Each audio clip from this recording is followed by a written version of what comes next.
Hey guys, tonight we're going to do something a little different. We're going to walk the streets of ancient Rome, but not during the glorious sun-drenched hours when the legions march and the senators strut around in their bedsheets, togas.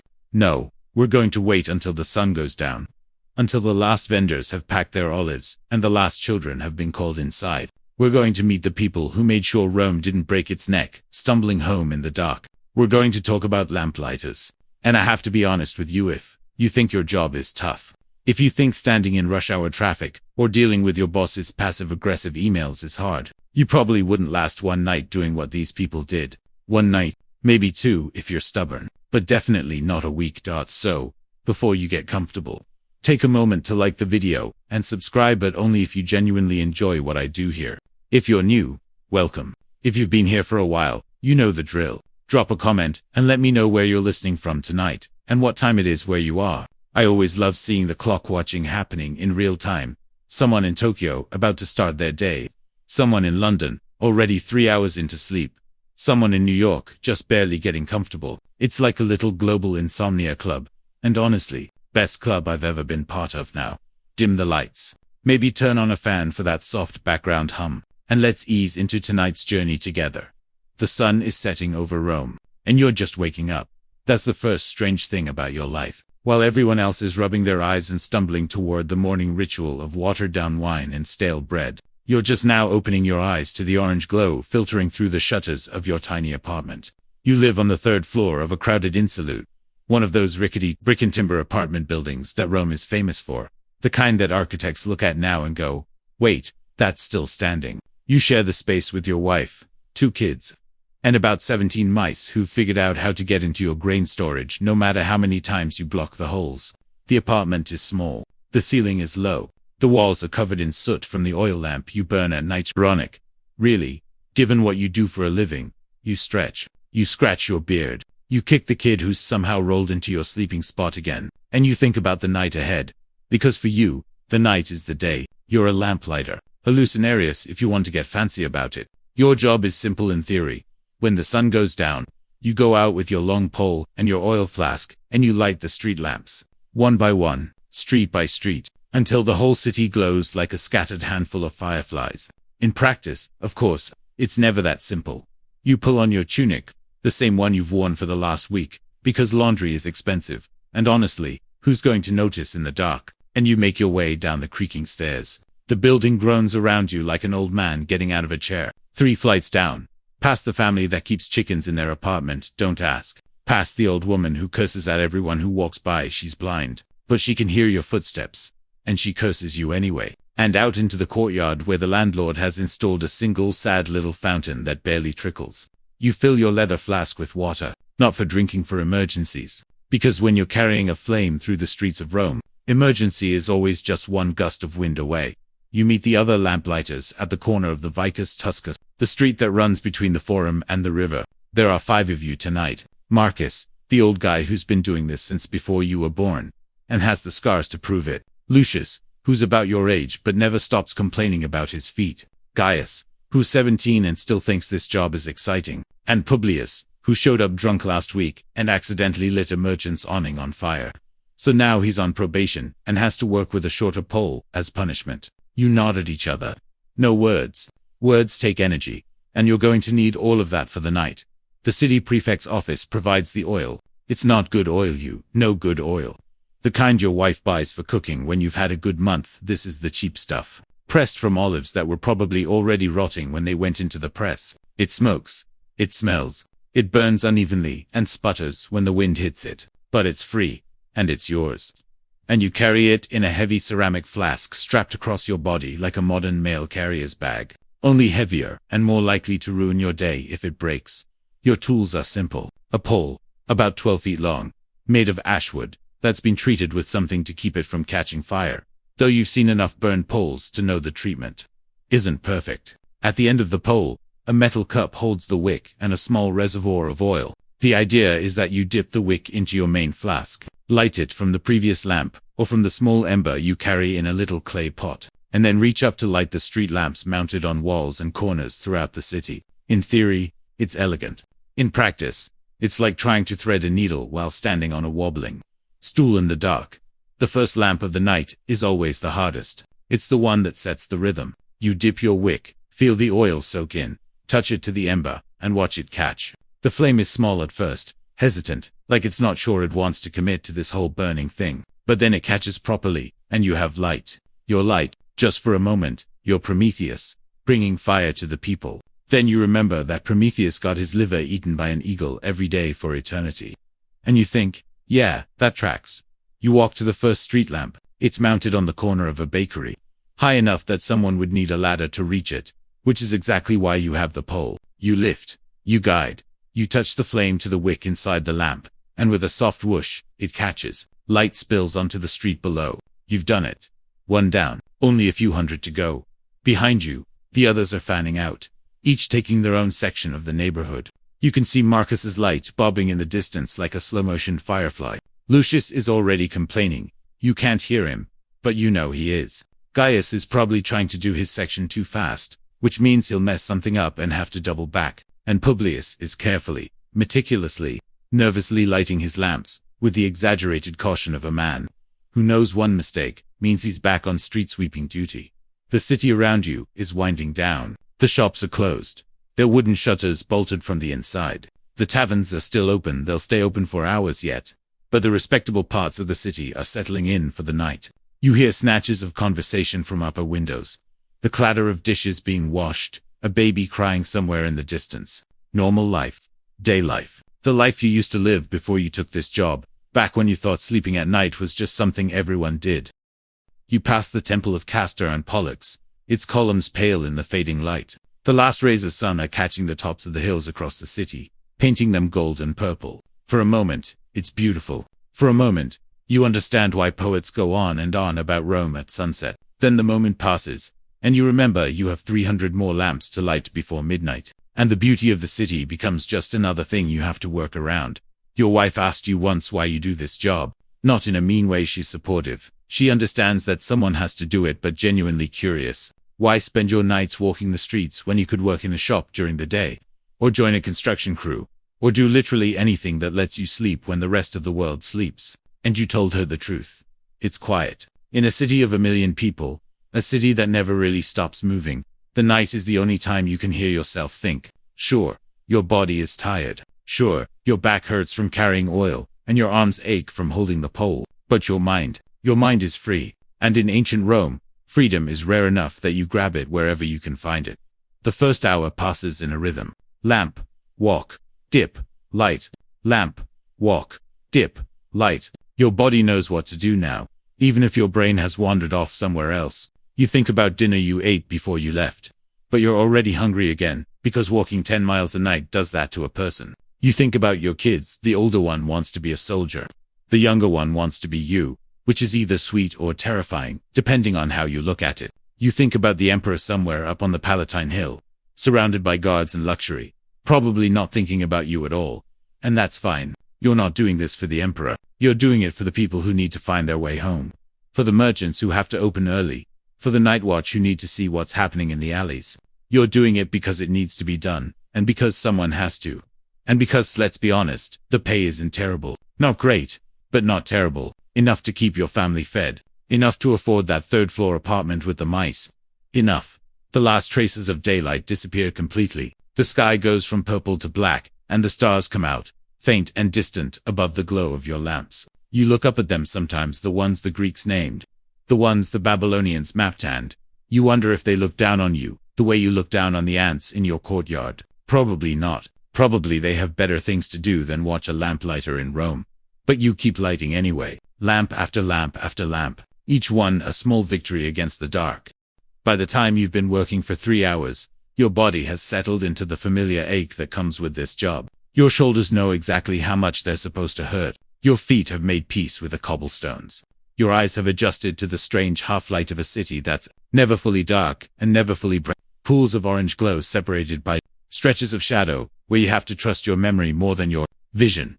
But let's back up for a moment. Let's talk about what it actually means to have a schedule like yours. Because when most people think about ancient Rome, they think about the daytime, the forum buzzing with debate, the markets crowded with shoppers, The baths filled with men discussing politics while they scrape oil off their skin with those funny little curved knives. They don't think about the people who sleep through all of that. They don't think about you. Your day, if you can call it. A day doesn't start at sunrise like everyone else's. It starts when the sun goes down, which means your morning is actually evening. Your afternoon is the dead of night. And your weekend is a concept so foreign that if someone explained it to you, you'd probably laugh in their face. The Romans have a system for marking time. Of course, they divide the day into 12 hours of light and 12 hours of night. But those hours change length with the seasons. In summer, when the days are long, your night shift is brutally short, maybe 6 or 7 hours of actual darkness to cover before the sun comes back and makes your job irrelevant. In winter, though, the nights stretch out like a lazy cat, and you can work for 10, 11, 12 hours and still have darkness left over when you're done. Tonight is autumn, so it's somewhere in between. The nights are getting longer, which means more work, but also more pay. There's a trade-off, though, because autumn in Rome means rain. Not the gentle, poetic rain that makes everything feel cozy and romantic. No, Roman rain is ambitious. It wants to accomplish things. It wants to soak through your tunic, find its way into your oil flask, and make every single lamp harder to light than it was the night before. You're thinking about this as you reach the intersection where the Vicus Patricius meets the Clivus Suburban. This is your territory, a mix of residential buildings, small workshops, and the occasional tavern that stays open late enough that you can hear the singing from half a block away. The singing is always bad. The Romans are many things: engineers, conquerors, lawyers, but singers, not so much. You've heard drunk Gauls with more musical talent than the average Roman after his third cup of wine. But let's focus on the schedule thing, because it's genuinely strange when you think about it. You woke up this evening around what the Romans call the hora undecimat, the 11th hour, about 2 hours before sunset. Your wife had dinner waiting, which is sweet of her. But it also means you're eating your breakfast at the time when most people are eating their last meal. You sat down to bread, olives, some cheese that's starting to get hard at the edges, and maybe a bit of leftover fish if you were lucky. The kids were already in bed. They go to sleep when it gets dark, the way normal people do, so you ate in relative quiet, listening to the sounds of the buildings settling around you. After dinner, you prepared.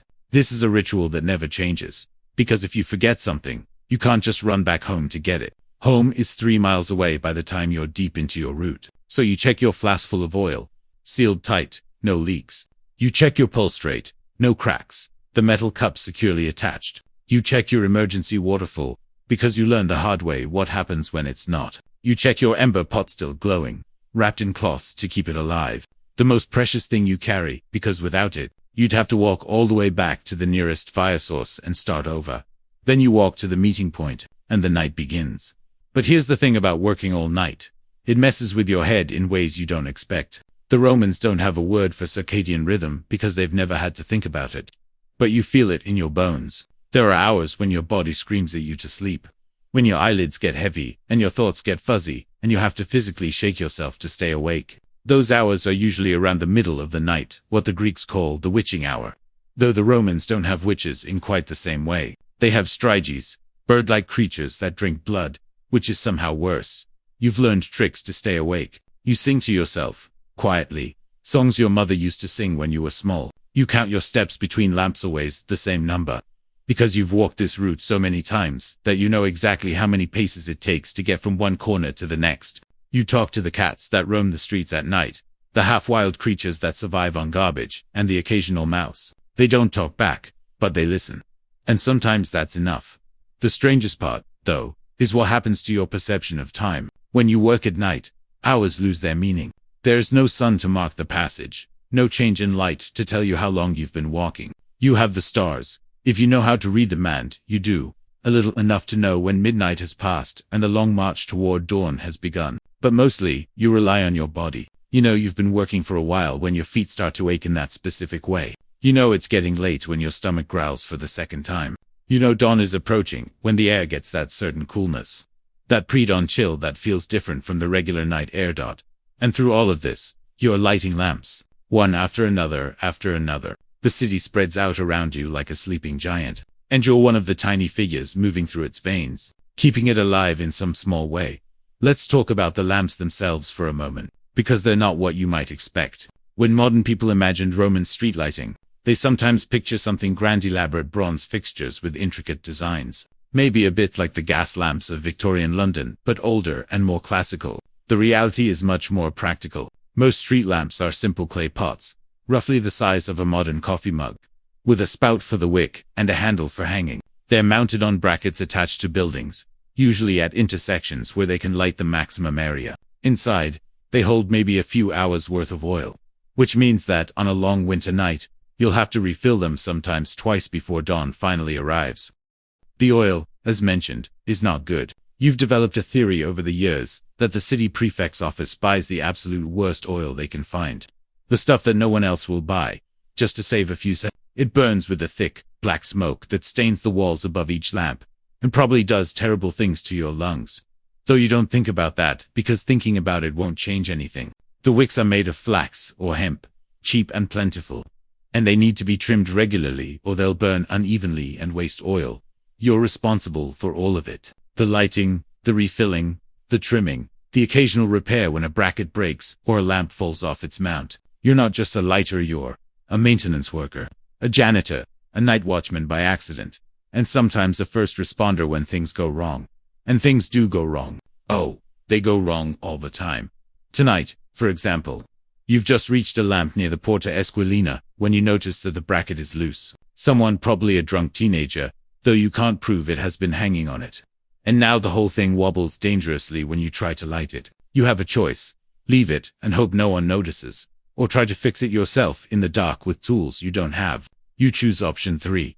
You light it carefully, very carefully, holding the bracket steady with one hand while you maneuver the pole with the other, and you make a mental note to report it tomorrow to the city officials who handled this sort of thing. Not that they'll do anything about it quickly. The e-dials are famously slow, and loose lamp bracket is pretty far down their priority list. Somewhere below sewer maintenance, and why is there a dead dog in the forum? You move on, lamp after lamp after lamp. The rhythm returns. At some point, you pass by one of the bakeries that operates at night. This is another thing about Rome that day people don't see. The city never really sleeps. Not completely. The bakeries start working in the small hours, mixing dough and firing ovens so that fresh bread is ready when the city wakes up. You can smell it as you walk past, that warm, yeasty smell that makes your stomach growl, even though you ate just a few hours ago. Through a crack in the shutters, you can see the baker and his assistants. Their faces red from the heat of the oven, their arms covered in flour. They're working too, in their own way, preparing for the morning rush. You feel a strange kinship with them. These are the night people who live in the same upside-down world you do. You wave through the crack, though you're not sure if they see you. Probably not. They're busy. Everyone's busy in their own way. Further along, you pass a tavern that's still open. And this time you can hear more than singing. You can hear arguments, laughter, the clink of cups, and the unmistakable sound of someone losing a game of dice and not taking it well. The tavern keeper has a lamp outside his door, one of yours, and you stop to trim the wick because it's burning unevenly and smoking too much. Through the doorway, you catch a glimpse of the scene inside: soldiers on leave, merchants celebrating a deal, a few women who are definitely not anyone's wives, all of them bathed in the warm glow of oil lamps that look just like the ones you carry. For a moment, you feel like an outsider looking in at a world you used to know. Then the moment passes, and you move on. Because there are still lamps to light and the night is only half over, your mind wanders as you walk. This is the blessing and the curse of your job: too much time to think. You think about your childhood, about growing up in a small town south of Rome, where everyone knew everyone, and the biggest excitement of the year was the local festival. You think about how you ended up here, in the biggest city in the world, doing a job you never imagined as a kid. You think about whether your children will do the same thing, or whether they'll find something better, something that lets them sleep at night, like normal people. You think about the empire itself, this vast machine that somehow keeps running despite everything. The emperors come and go, some good, some bad, most just mediocre, but the city keeps functioning. The aqueducts bring water, the sewers carry waste away, the markets sell food, and the lamps get lit, night after night, by people like you, who walk the streets while everyone else sleeps. It's strange to think about. But in a way, you're part of something bigger. You're one of the thousands of invisible workers who make Roman civilization possible. The bakers, the night watch, the porters who unload ships after dark, the prostitutes who work the alleys, the tavern keepers who serve them, all, and you, the lamplighters, who make sure they can see what they're doing. No one thanks you. No one even notices you, most of the time. But if you stopped, if all the lamplighters in Rome stopped working for just one night, the city would notice. Oh, it would definitely notice. The thought is oddly comforting. You're not important, not in the way senators or generals are important, but you're necessary, and sometimes, that's enough. Let's talk about your pole, because if you're going to understand what it's like to be a Roman lamplighter, you really need to understand the tool that defines your existence. It's 12 feet of ash wood, carefully selected and shaped, with a metal cup at the end that holds the flame. It's your sword, your staff, your scepter. It's also, if you're not careful, a very effective way to set yourself on fire. You've had the same pole for 3 years now, which is practically a lifetime in this profession. Most lamplighters go through poles the way modern office workers go through pens. They break, they burn, they get lost or stolen or accidentally used to prop open a door and then forgotten. But you've taken care of yours. You treat it with respect. Every night, before you start, you run your hands along its length, feeling for splinters or cracks. Every morning, when you get home, you lean it carefully in the corner of your apartment, away from the children who might be tempted to play with it. Your wife thinks you're ridiculous. It's a stick, she says. It's my shtick, you reply. And somehow that makes it different.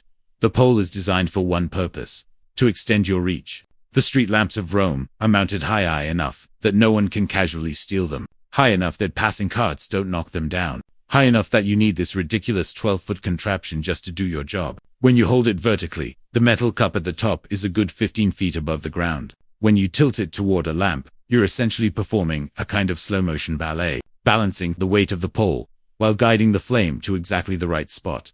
The metal cup itself is a simple thing, just a shallow bowl of bronze, about the size of your palm, with a small hole in the bottom where the wick protrudes. Below the cup, there's a little hook that you use to open the lamp's cover, because most street lamps have a hinged lid to protect the flame from wind and rain. So the process goes like this.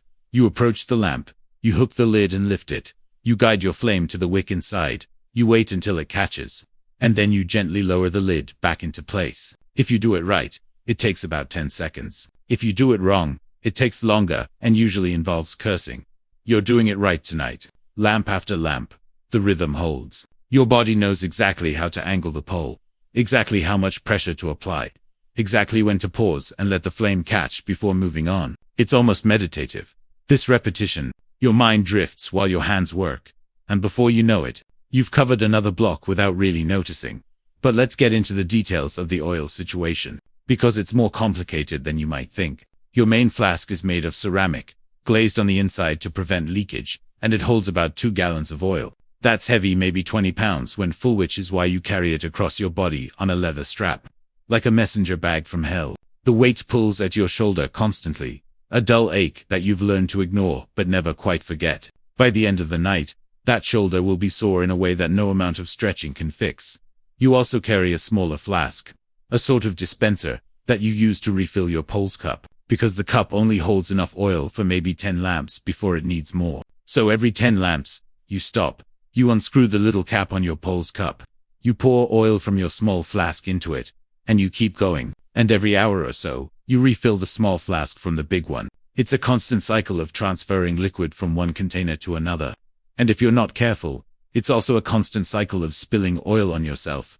You've learned to be careful. You've learned the hard way, through experience, that oil on your tunic is not just annoying, it's dangerous. Because you're carrying fire. Because you're walking around with an open flame at the end of a stick. And because oil, as you've discovered, has a tendency to ignite when exposed to, fire. There was that one time, about 2 years ago, when you weren't careful. You were tired. It was late. You'd been working for 8 hours and still had 2 more to go. You were refilling your cup and you spilled. Just a little. Just a few drops on your sleeve. But those few drops found their way to the flame. And suddenly your arm was on fire. Not a lot of fire, just a small, hungry little flame that licked at your tunic and made you drop your pole and slap at yourself, like a man being attacked by bees. You put it out. You survived. But you still have the scar. A pale patch of skin on your forearm that you look at sometimes and think, that was close. Publius, the guy who lit the awning on fire, wasn't so lucky. Well, he was lucky in that he didn't burn to death, but unlucky in that everyone saw him do it. He was working near the forum, trying to light a lamp that was mounted a little higher than usual, and he overreached. The pole tilted. The flame touched the canvas awning of a nearby shop, and within seconds the whole thing was burning. Publius tried to put it out with his emergency water, but it was too little, too late. The shopkeeper came running out. The night watch came running over. And by the time it was over, Publius was lucky to escape with just a beating and a fine, plus the shorter pole, which is basically a public humiliation. Everyone knows what the short pole means. It means you messed up. It means you can't be trusted with the long one. You pass Publius now, on the edge of your territory. He's working slowly, carefully, his short pole making him reach higher than he should have to. He looks miserable. You nod at him, and he nods back, and you both keep walking. No words needed. What is there to say? Your pole, meanwhile, is singing to you. Not literally. Of course poles don't sing. But there's a sound it makes when you move it through the air. A soft whoosh that changes pitch depending on the angle and speed. You've learned to read that sound. When it's too high-pitched, you're moving too fast, and the flame might go out. When it's too low, you're moving too slow, and you're wasting time. When it's just right, it's a whisper. A secret language between you and your tool that no one else can hear. The lamps themselves have their own sounds too. The good ones, the well-maintained ones, burn with a steady hum, a low drone that you can hear if you stand close enough. The bad ones sputter and pop, the flame jumping and flickering as it struggles against a bad wick or contaminated oil. You can tell a lot about a lamp from its sound. You can tell when it needs refilling, when it needs trimming, when it's about to go out entirely. You've developed an ear for it over the years. The way a musician develops an ear for pitch. Tonight, you're noticing a lot of sputtering. It's the oil, probably a bad batch from the prefect's office, the kind that burns dirty and uneven. You'll have to trim more wicks than usual, which means more time per lamp, which means a longer night. You sigh, adjust your grip on the pole, and keep walking. The pole is also useful for other things. When you encounter a stray dog that looks aggressive, and you do occasionally, because Rome has plenty of stray dogs, you can wave the pole to scare it off. When you need to knock on a high window to alert someone that their lamp is out, you can do that too. And when you're tired, really tired, you can lean on it like a walking stick, letting it take some of your weight while you catch your breath. You're doing that now, leaning against your pole at the corner of a quiet street, looking up at the stars. The night is clear, the air is cool, and for just a moment, you're not a lamplighter, you're just a person, standing in the dark, looking at the sky. The stars are the same ones your ancestors looked at, the same ones the Greeks named after their gods and heroes. You don't know their names, not really. But you know which ones move and which ones stay still, which ones appear in summer and which ones only come out in winter. It's a kind of knowledge that doesn't come from books, it comes from nights like this. Night after night, watching the sky wheel slowly overhead while you do your work. Your pole, vertical beside you, points at the stars like an accusation, or a question. You're not sure which. You push off and keep walking. There's a lamp at the next corner that needs your attention, and after that, another one, and after that, 100 more. The night is young, or old, depending on how you look at it. For you, it's just beginning. You've been walking for what feels like hours, and the city has settled into its nighttime rhythm. The loud noises have faded, the arguments from taverns, the calls of vendors packing up, the general chaos of daytime Rome. What's left is quieter, more intimate, footsteps echoing in empty streets, the distant bark of a dog, the soft murmur of the fountain in the square ahead, and underneath it all, the constant, gentle hiss of your lamps. Each one a tiny voice in a chorus of light. But here's something you might not know about Roman street lighting. It's not everywhere. In fact, it's barely anywhere, at least compared to what you might expect. The idea that ancient Rome was brilliantly lit at night is a myth. One of those historical assumptions that sounds nice, but doesn't hold up to scrutiny. The truth is much darker, much more interesting. Your route tonight covers about 3 miles of streets. But within those 3 miles, only the major intersections and important buildings get lamps. The side streets, the alleys, the passages between insulados remain dark. Always dark as they were 1,000 years before you were born. If you live on one of those streets, you're responsible for your own light. You hang a lamp outside your door, or you carry a torch when you go out, or you stay home after sunset and hope no one needs you. The city provides light only where the city decides light is necessary. And who decides that? The aediles, those same officials who are famously slow about fixing loose brackets. They're the ones who determine which streets get lamps, how many lamps per block, and how much oil each lamp receives. They have maps, probably, though you've never seen them. They have budgets. Definitely. Because everything in Rome comes down to money eventually. And they have priorities, which don't always align with yours. For example, the area around the Forum, the political heart of the city, gets plenty of lamps. Senators need to find their way home after late-night debates. Merchants need to secure their shops. The temples need to be visible, even in darkness. Because the gods are always watching, and apparently they prefer well-lit entrances. So that area is bright, relatively speaking. You could almost read there, if you had anything to read, and if the light was steady enough. Your territory. Though, your territory is mixed. Some streets are well lit because they lead to important places. Others are dark because they lead nowhere. The lamp at the corner of the bakery is important.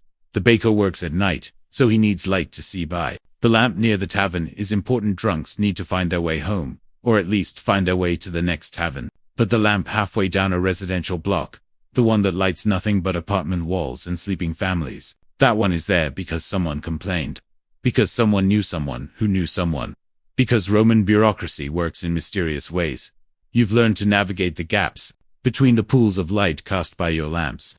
There are stretches of absolute darkness where you have to rely on memory and instinct. You know where the curbs are, where the steps drop unexpectedly, where the drainage channels cut across the street and could twist your ankle if you're not careful. You've walked these streets so many times that your feet remember what your eyes can't see. But not everyone has your advantage. Not everyone walks these streets every night. And that's where things get complicated. You hear them before you see them. A group of people, maybe 4 or 5, stumbling through the darkness a block ahead. They're laughing, talking loudly, the way people do when they've had too much wine and not enough sense. You slow your pace, not because you're afraid you have your pole, after all. And a pole is a pretty good weapon in a pinch, but because you want to see how they handle the dark. They don't handle it well. One of them trips, curses, and the laughter gets louder. Another one starts singing, something off-key and probably obscene. They're heading toward the Forum, toward the lights, but they have to cross this dark stretch first. You watch from a distance, a silent observer in your own city. This is the part of your job that no one talks about. You're not just a lamplighter, a witness. You see things at night that day people never see. You see lovers meeting in secret, their silhouettes merging in the shadows. You see merchants moving goods after hours, things that probably didn't pass through customs. You see the poor, the desperate, the lost people who have nowhere to go and nothing to do but wander the dark streets until dawn. And you see the night watch, too. They're coming now. A squad of 4 men in simple uniforms, carrying clubs and lanterns.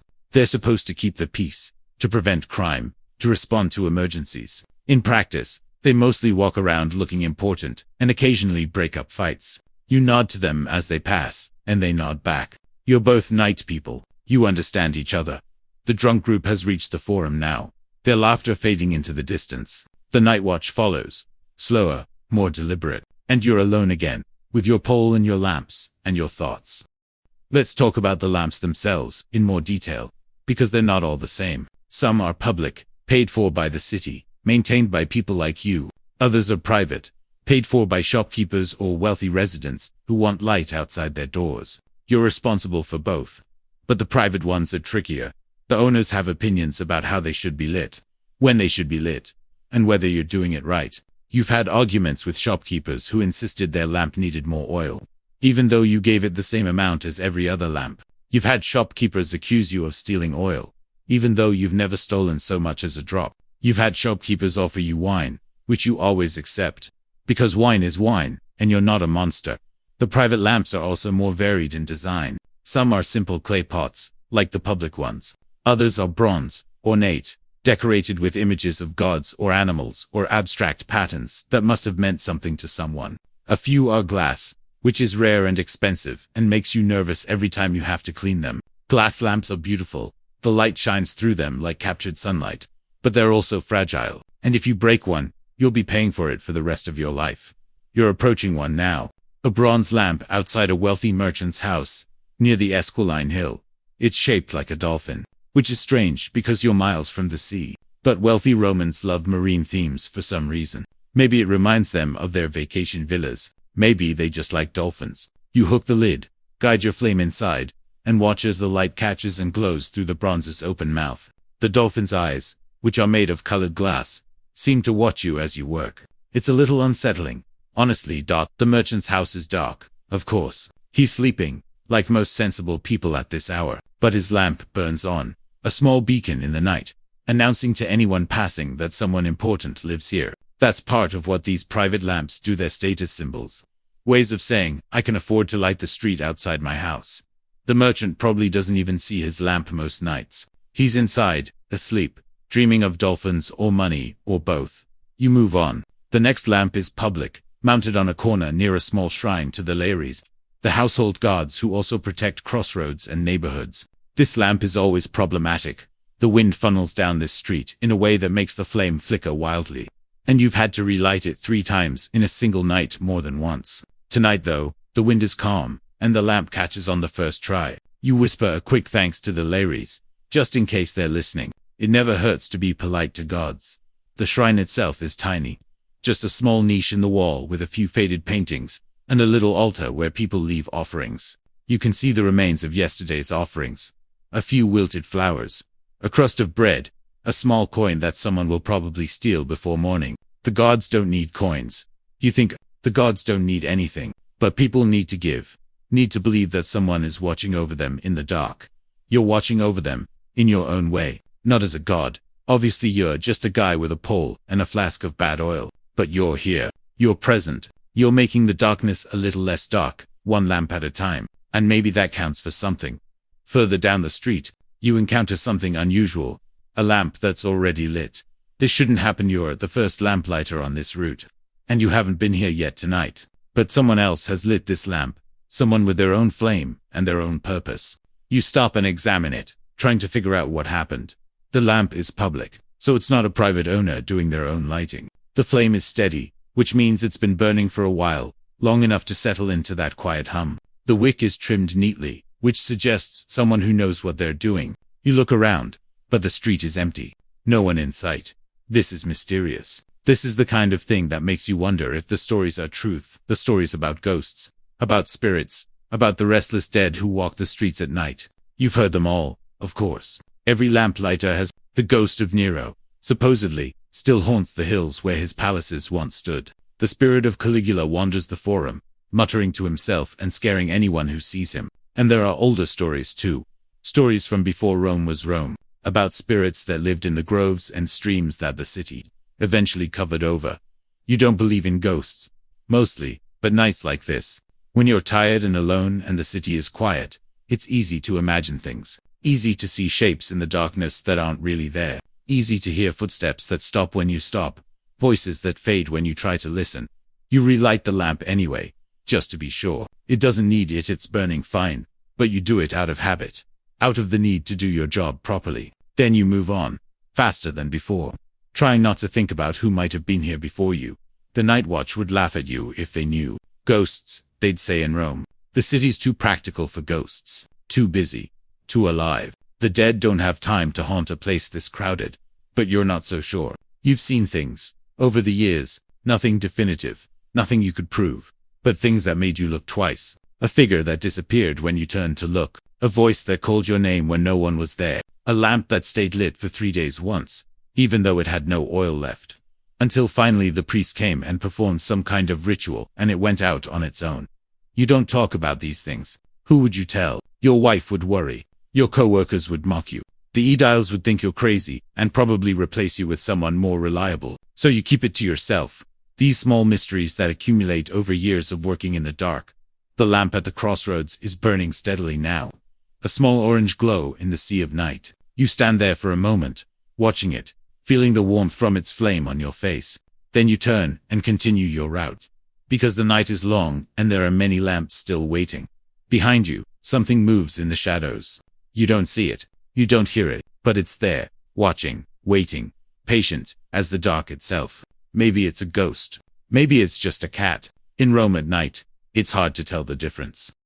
You've reached the halfway point of your route, which means it's time for the encounter you both anticipate and dread. The meeting with the night watch. They're always there, always on schedule, always ready to exchange a few words with anyone fool enough to be walking the streets at this hour. And tonight, as you round the corner near the Theatre of Marcellus, you see their lanterns, bobbing in the distance like slow-motion fireflies.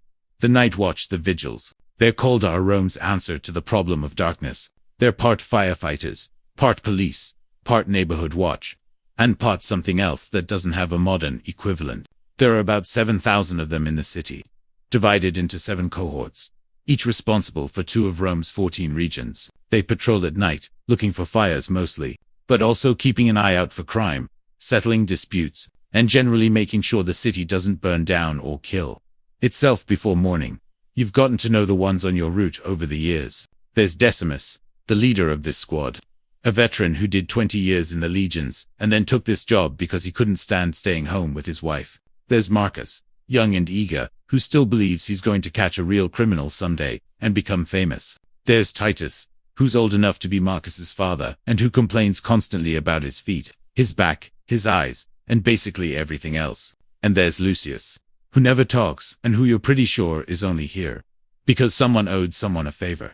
They see you before you see them. They have the lanterns. After all, and Decimus raises a hand in greeting as you approach.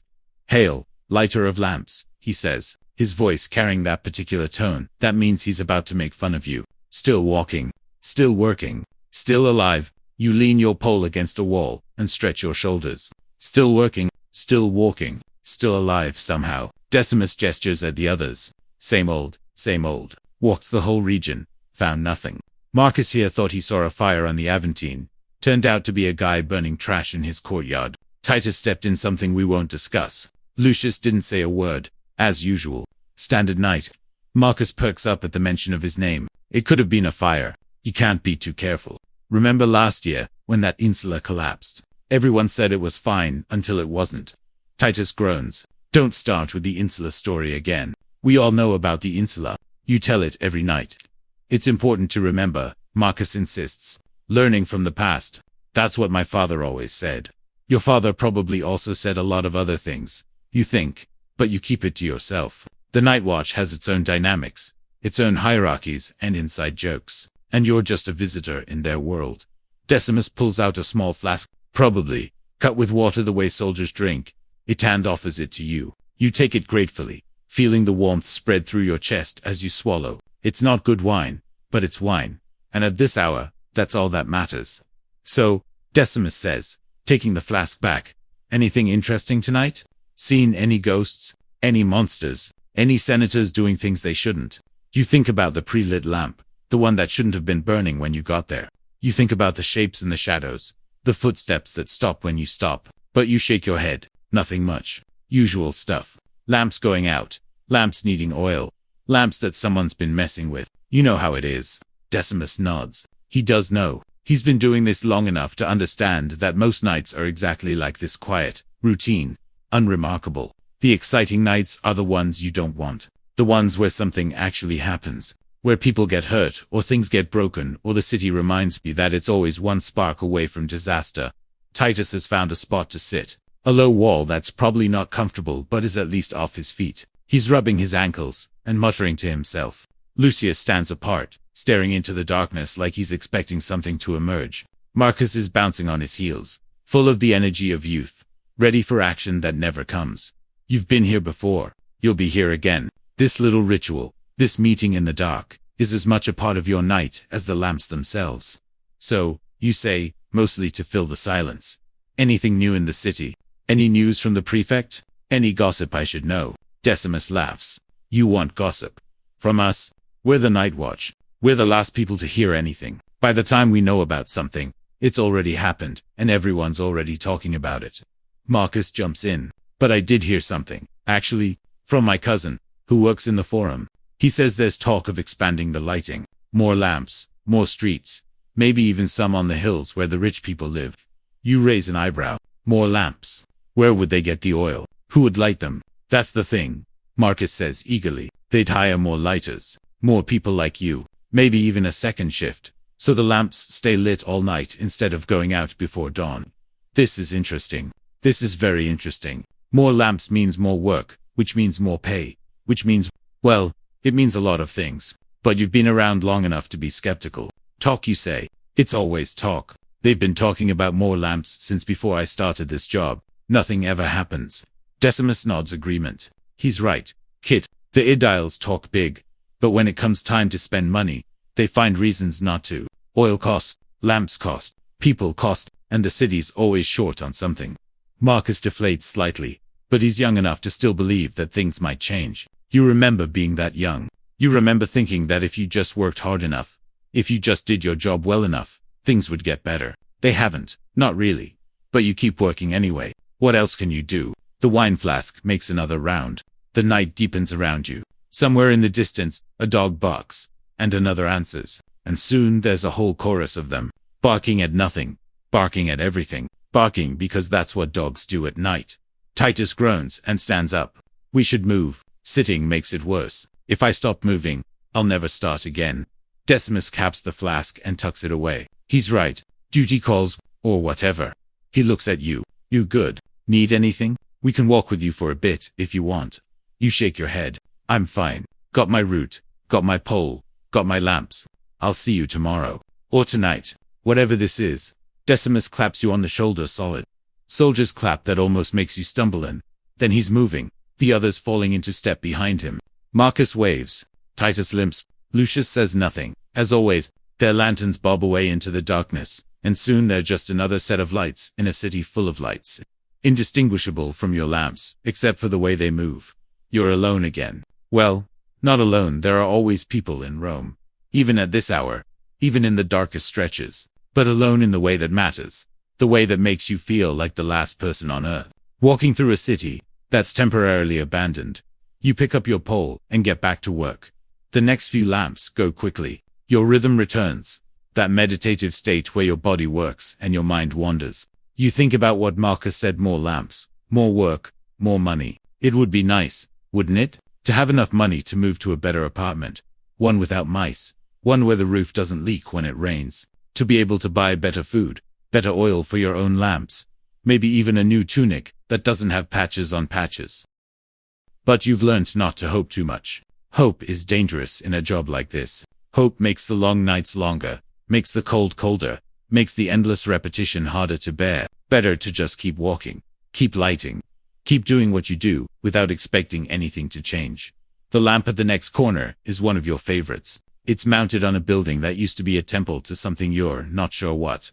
The original dedication was lost centuries ago. The bracket is shaped like a wreath of laurel leaves.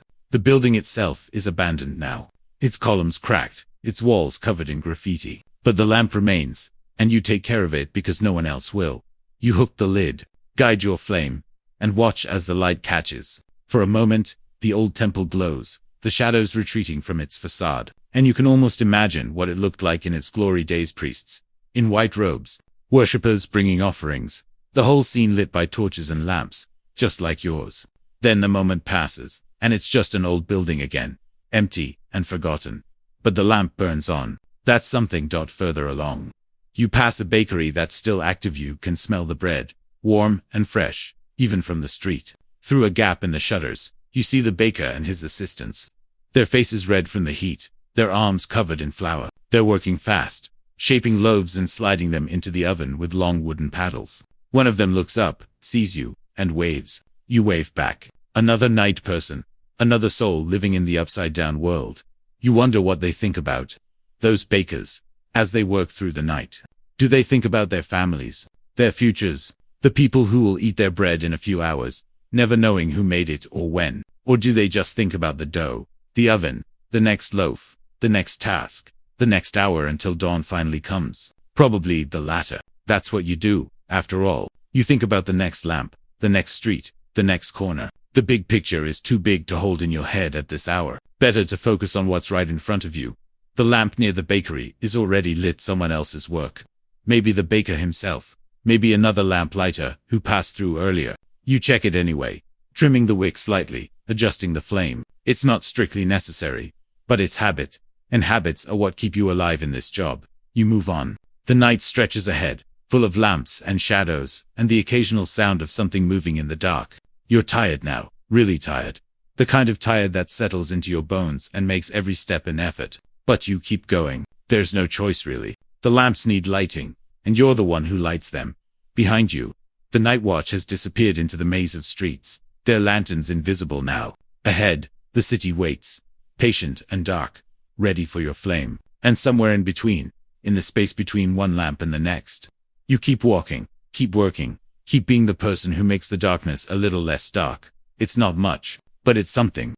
The hour is late, now maybe the 4th or 5th hour of the night. You're not entirely sure. The stars have shifted noticeably since you started, the constellations wheeling slowly overhead in their eternal dance. You've lost count of how many lamps you've lit, how many streets you've walked, how many times you've dipped your wick and raised your pole. The numbers blur together after a while, become meaningless. What matters is the next lamp, and the one after that, and the one after that. But then you hear something that breaks the rhythm. Footsteps, but not the steady, purposeful footsteps of someone who knows where they're going. These are unsteady, stumbling, accompanied by the kind of laughter that only comes from too much wine and not enough judgment. You look up, and there they are, a group of wealthy Romans, clearly fresh from some senator's dinner party, making their way home through streets that were not designed for people in their condition. There are 4 of them, all men, all wearing the kind of expensive togas that normal people can't afford and wouldn't wear even if they could. The togas are rumpled now, stained with wine and food, dragging in the dirt because their owners are too drunk to hold them properly. One of them is singing badly a song about Venus that you really wish you hadn't heard. Another is arguing with a statue about something, though the statue isn't arguing back. The other 2 are just laughing, loud and obnoxious. The kind of laughter that echoes off buildings and wakes up everyone within hearing distance. You've seen this before. You'll see it again. Rich Romans love their dinner parties, and rich Romans love their wine. And rich Romans love combining the two, and then attempting to navigate the city at night. It's a tradition, really. A stupid, dangerous tradition. But a tradition nonetheless. The singing one spots you first. Look, he announces to his companions, pointing with a finger that seems to have trouble finding the right direction. A man with a stick. A very long stick. What do you suppose he does with that stick? The one arguing with the statue abandons his philosophical debate and turns to look at you. He's a lamplighter, he says, as if this is the most obvious thing in the world. My father explained it once. They light the lamps with the stick. It's really quite simple. Simple, the singer exclaims. Simple, but is it honorable? Is it worthy of a Roman citizen to walk the streets at night like a common slave, carrying oil and fire? You've heard this before too. The casual cruelty of the rich. The way they forget that the people who make their lives possible are actually people. You say nothing. You've learned that saying nothing is usually the safest option. But the 4th man, the one who's been quiet so far, steps forward. He's younger than the others, maybe in his early 20s, and despite the wine, there's something alert in his eyes. Leave him alone, he says quietly. He's working. We should let him work. The singer waves a dismissive hand. Work. This isn't work. Work is what real men do. Work is running an empire, commanding legions, governing provinces. This, he gestures at you, at your pole, at your flask of oil. This is nothing. This is what slaves do when they're not useful for anything else. You feel your jaw tighten. You've been a Roman citizen your whole life. Your father was a citizen, and his father before him. You've never owned a slave, never wanted to, never understood how anyone could look at another person and see nothing but property. But you don't say any of this. You just stand there, holding your pole, waiting for them to move on. The young man who spoke up is looking at you with something like embarrassment. I'm sorry, he says quietly, for your ears only. They're drunk. They don't mean it. Oh, they mean it, you think? They just wouldn't say it if they were sober. But you nod anyway, accepting the apology, that isn't really an apology, and start to move past them. But the singer isn't done. He steps in front of you, blocking your path. Wait. I want to see how it works. Light something for us. Show us your skill. He laughs at his own joke, and the others join in, except for the young man who's now clearly wishing he was anywhere else. You could refuse, you could push past him, or call for the night watch, or just stand there until they get bored and leave. But you've learned something over the years. Sometimes it's easier to give people what they want. Sometimes a small performance is cheaper than a confrontation, so you do it. You approach the nearest lamp one you've already lit, but they don't know they're tanned. You go through the motions. You hook the lid. You raise your pole. You touch your flame to the wick. The lamp, already burning, flares briefly and then settles back to its steady glow. The singer claps slowly, mockingly. Magnificent. Truly magnificent. A feat worthy of epic poetry. Someone should write a song about this, the man who lights what is already lit. His friends laugh. The young man looks at the ground, and you just stand there, holding your pole, feeling the weight of every lamp you've ever lit pressing down on your shoulders. Then something unexpected happens. The singer, in his drunken enthusiasm, reaches into the pouch at his belt, and pulls out a handful of coins. He throws them at your feet, not gently, not respectfully, but like he's feeding pigeons in the forum. The coins scatter on the cobblestones, catching the light from the lamp, glittering in the darkness. For your trouble, he says grandly. For your performance. Buy yourself something nice. Maybe a better stick. He laughs again, and this time his friends join in, and they stumble off into the night, leaving you standing there with coins at your feet and anger burning in your chest. The young man hangs back for a moment. He looks at you, then at the coins, then at you again. I'm really sorry, he says. He's not usually like this. Well, actually, he is, but he trails off, unable to find the right words. Then, he reaches into his own pouch, pulls out a few coins silver. You notice, not bronze, and holds them out to you. Here, for the insult, please. You look at the silver. It's more money than you make in a week. More than you make in 2 weeks. Maybe. You could take it. You could use it. Your family could use it. But you don't take it. You just shake your head. Keep your money, you say quietly. I don't need it. The young man hesitates, then nods slowly. I understand. He tucks the coins away, gives you one last apologetic look, and hurries after his friends. You're alone again. The coins from the singer are still on the ground, glittering in the lamplight. You should pick them up. They're real money, after all, and money is money, regardless of how it was given. But you can't bring yourself to do it. Not yet. Not while the anger is still fresh. Instead, you lean your pole against the wall and sit down on the curb. Just for a moment, just to catch your breath. The stones are cold beneath you, but you barely notice. You're thinking about the singer's words, about what he said, that your work is nothing, that you're no better than a slave, that lighting lamps is beneath the dignity of a real Roman. Is he right? You've asked yourself this question before, in the quiet hours when doubt creeps in and the darkness feels heavier than usual. Is this really what you want to do with your life? Walk the streets at night, lighting lamps that most people never notice, for wages that barely keep your family fed. Is this worthy of a Roman citizen?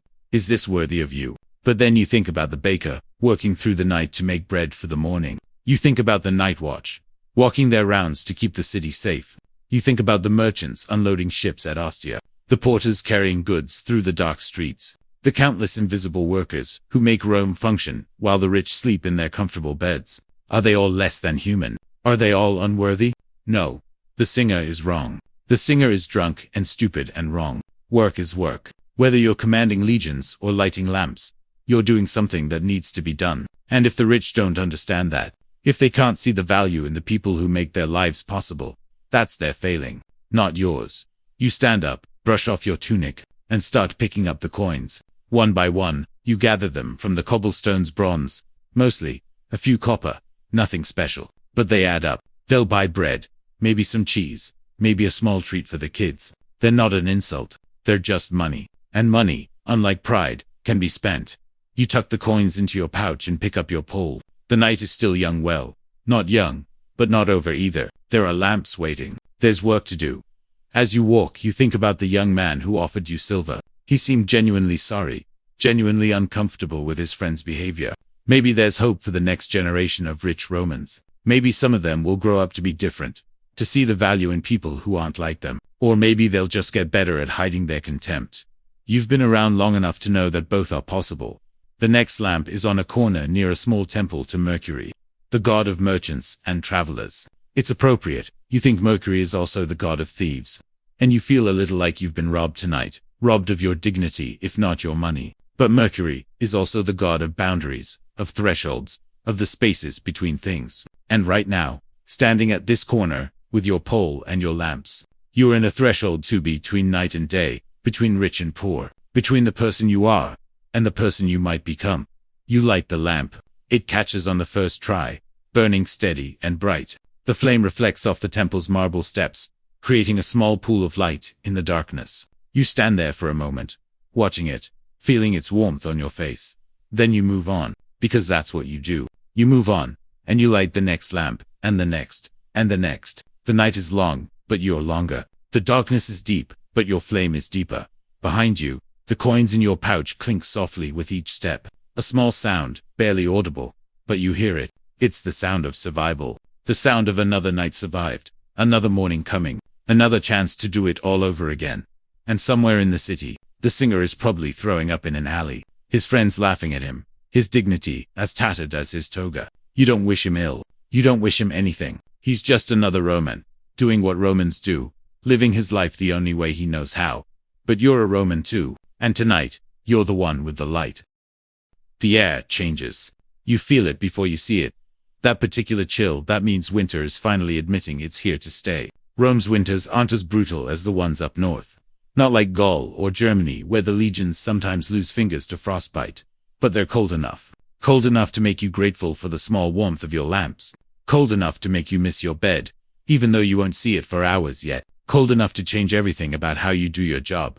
Tonight is the first truly cold night of the season. You'd been hoping for a few more weeks of mild weather. A few more weeks of manageable nights. But winter doesn't care about your hopes. Winter comes when winter comes, and you deal with it. The first sign of trouble is your oil. You notice it when you go to refill your small flask from the big one. The oil is thicker than usual, slower to pour, almost reluctant. In extreme cold, olive oil can become cloudy and viscous, sometimes even solidifying partially if the temperature drops enough. You're not there yet, it's cold, but not that cold, but you're close enough to notice the difference. Close enough to know that the coming months are going to be a struggle. You've learned tricks over the years. You keep your oil flasks close to your body when you're walking, using your own heat to keep them liquid. You warm the wicks in your hands before dipping them, coaxing the oil to soak in faster. And when you light a lamp, you hold your flame to it longer than you would in summer, giving it time to catch, to convince itself that burning is worth the effort. But even with tricks, winter is hard. Your fingers go numb despite the rags you wrap around them. Your breath clouds in front of your face. Your feet, in their simple leather shoes, lose feeling after the first few hours, and you have to stop occasionally to stamp them against the cobblestones, trying to remember what warmth feels like. The lamps themselves struggle to. The flames are smaller in cold weather, less enthusiastic, as if they're also wondering why they have to be out here. Some lamps go out for no apparent reason, the flames simply giving up, and you have to go back and relight them. Others burn unevenly, the oil too thick to feed the wick properly, creating a sputtering, unreliable light that's almost worse than darkness. You're dealing with one of those now, a lamp near the Circus Flaminius, that keeps flickering and dying no matter how many times you adjust it. You've been here 3 times already tonight, and you suspect you'll be here at least once more before dawn. The lamp is old, its mechanism worn, and the cold is just making everything worse. You could report it, request a replacement, but that would take weeks, months, maybe. And in the meantime, this corner stays dark, unless you keep coming back, unless you keep fighting this one small battle, night after night. Because that's what you do. You light it again. You watch it for a full minute, making sure it's stable. Then you move on, hoping it'll last at least until your next round. The wind picks up as you walk, cutting through your tunic like it's not even there. You wrap your arms around yourself, trying to conserve heat, but it's a losing battle. The human body wasn't designed for this. Standing still in the cold, moving slowly, exposed to every breeze. You think longingly of your apartment, your bed, your wife's warmth beside you. Then you push the thoughts away. They don't help. They just make the cold feel colder. This is when the job becomes truly unpleasant. In summer, you can almost enjoy the night, the cool air after a hot day, the relative quiet, the stars overhead. In autumn, there's a certain beauty to the changing season. The crispness in the air, the smell of wood smoke from early fires. But winter is just survival. Winter is counting the hours until dawn, until you can go home and crawl under your blankets and pretend the cold doesn't exist. You pass a public fountain that's still running. Most are turned off in winter to prevent pipes from freezing. But this one serves a poor neighborhood, where people need water, regardless of the weather. There's ice forming around the edge, thin and brittle, crackling when you touch it. You fill your emergency water flask anyway, because you never know when you might need it, and because the ritual of it gives you something to do. A brief distraction from the cold. Further on, you encounter a group of people huddled around a small fire in a courtyard. They're poor, obviously the kind of poor who can't afford proper housing, who sleep in doorways and under porticos, who rely on each other and whatever warmth they can find to survive the night. They look up as you pass, their faces illuminated by the fire, and you nod to them. They nod back. No words needed. You're all in the same situation, really trying to make it through the night, trying to stay warm, trying to survive until morning. You think about offering them some oil for their fire. It's not your oil to give, it belongs to the city, to the prefect's office, to the vast bureaucracy that tracks every drop. But who would know? Who would miss a small amount, a tiny portion of what you carry? You've done it before. In past winters, shared what you could with people who had less. But tonight you're tired and cold, and the oil in your flask is barely enough for your own needs. You keep walking. The guilt stays with you for a while. A small knot in your chest that has nothing to do with the temperature. Then it fades, replaced by the familiar numbness of too many nights and not enough sleep.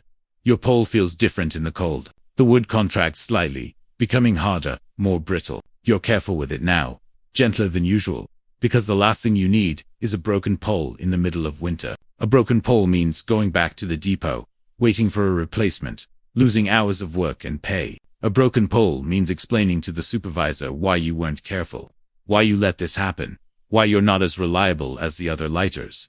You've seen what happens to unreliable lighters. They get the short pole, like Publius. They get the worst routes, the ones with the most stairs, the farthest from the depot. They get passed over when extra work is available, when overtime pay is offered, when anyone has a choice about who to assign where. You've worked too hard to be reliable. You're not going to throw that away because of a little cold.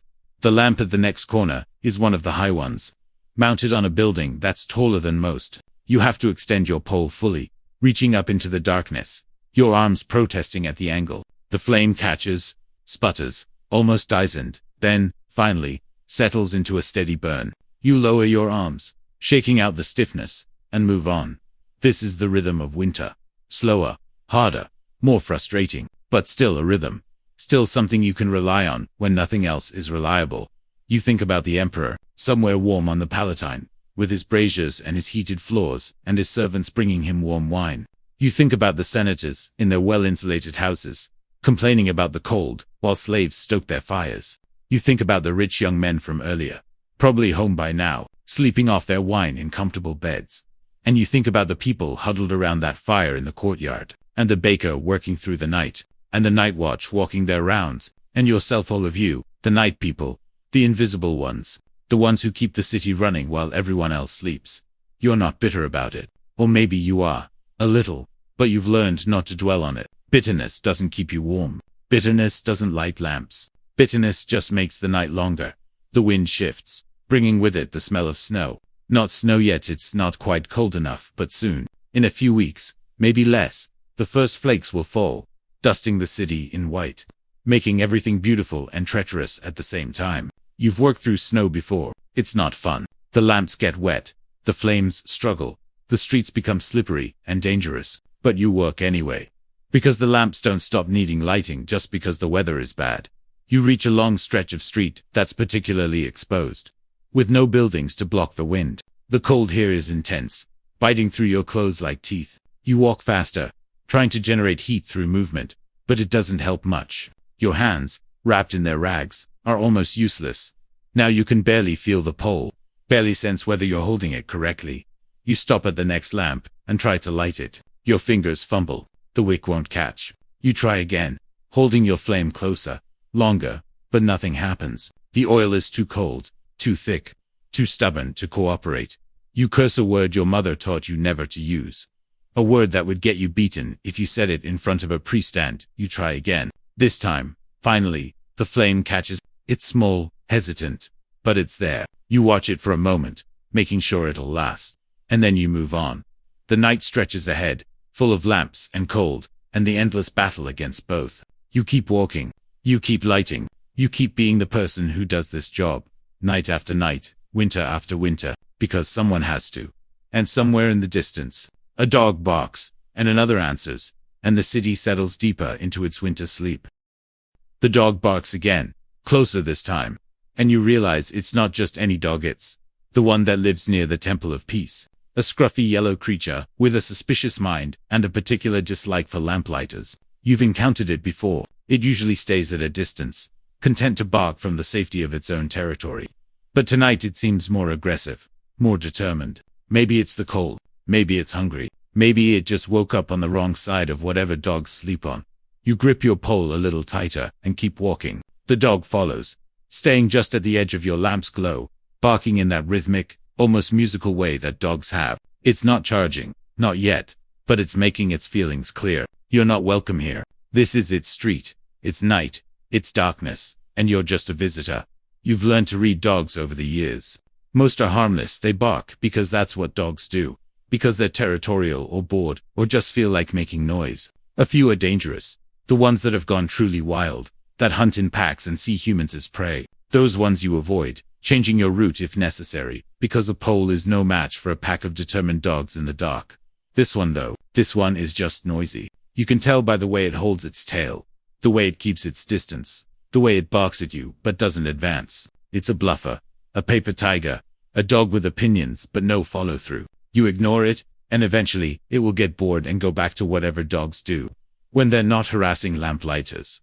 The barking fades behind you as you turn a corner, and suddenly you're in one of the quietest parts of your route residential street, where the buildings are old and respectable, where people go to bed early and stay there. The lamps here are well maintained, the residents appreciative. The whole atmosphere different from the chaotic neighborhoods near the Forum. You like this street. It feels safe, somehow, even in the dark. But safe is relative in Rome at night, because even on the quietest streets, even in the most respectable neighborhoods, there are things that move in the shadows, things that aren't dogs, things that might not even be animals. You've heard the stories. Of course, every lamplighter has the story of the ghost that haunts the theater of Pompeii, the spirit of an actor who died on stage and now appears to anyone passing by after midnight, the story of the creature that lives in the Cloaca Maxima, the great sewer, emerging on moonless nights to drag the unwary down into the darkness, the story of the woman in white who appears at crossroads, weeping for children she never had, and who will follow you home if you make eye contact. You don't believe in ghosts, mostly, but nights like this, when the cold seeps into your bones, and the darkness presses close, and your mind starts playing tricks on you, it's hard not to wonder. It's hard not to see shapes in the shadows that disappear when you look directly at them. Hard not to hear footsteps that stop when you stop. Voices that fade when you try to listen. You're hearing something now. Footsteps, definitely, but not the steady rhythm of someone walking with purpose. These are soft, hesitant, the kind of footsteps someone makes when they don't want to be heard. You stop. The footsteps stop. You wait. Nothing. You tell yourself it's a cat. Rome is full of cats. Thousands of them, and they move through the night like tiny ghosts. Silent and unseen. It's probably a cat. It's almost certainly a cat. You'll start walking again. The footsteps start again. You stop. They stop. Okay. Not a cat.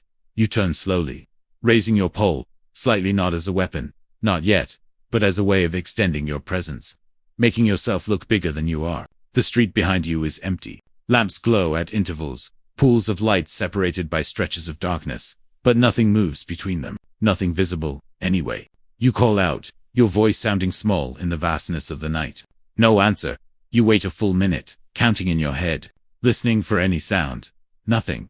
Just the wind, and the distant bark of that yellow dog, and the soft hiss of your lamps.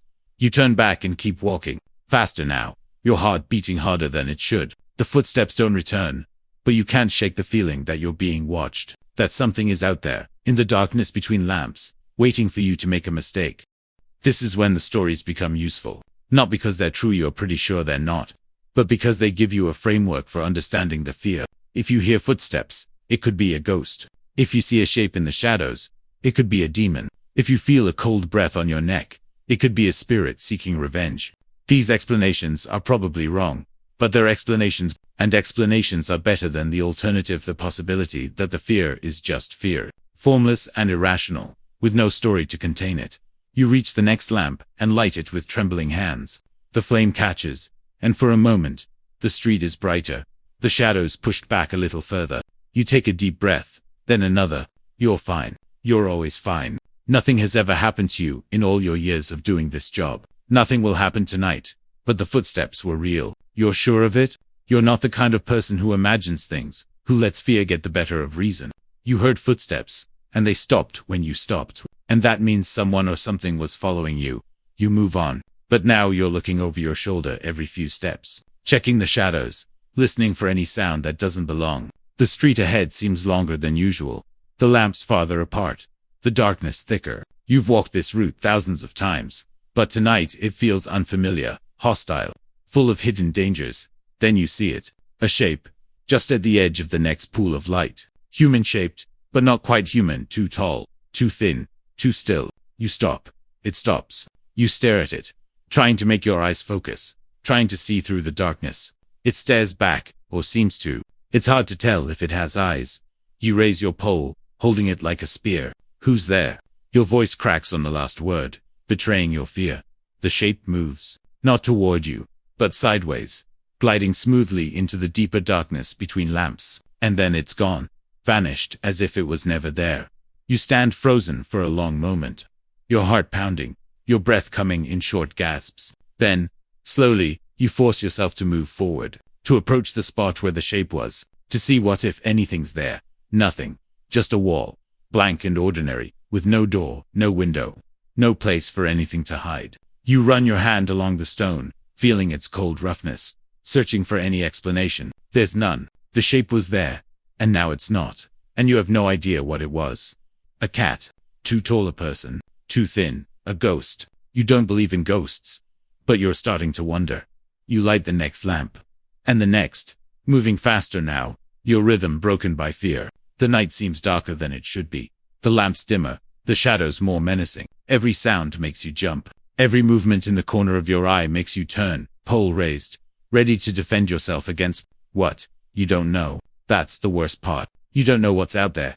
If anything is out there, it could be your imagination, fueled by cold and exhaustion and too many stories. It could be a trick of the light, shadows playing games with your tired eyes. It could be something real, something dangerous, something that has chosen tonight to reveal itself. By the time you reach the next intersection, your heart has slowed somewhat.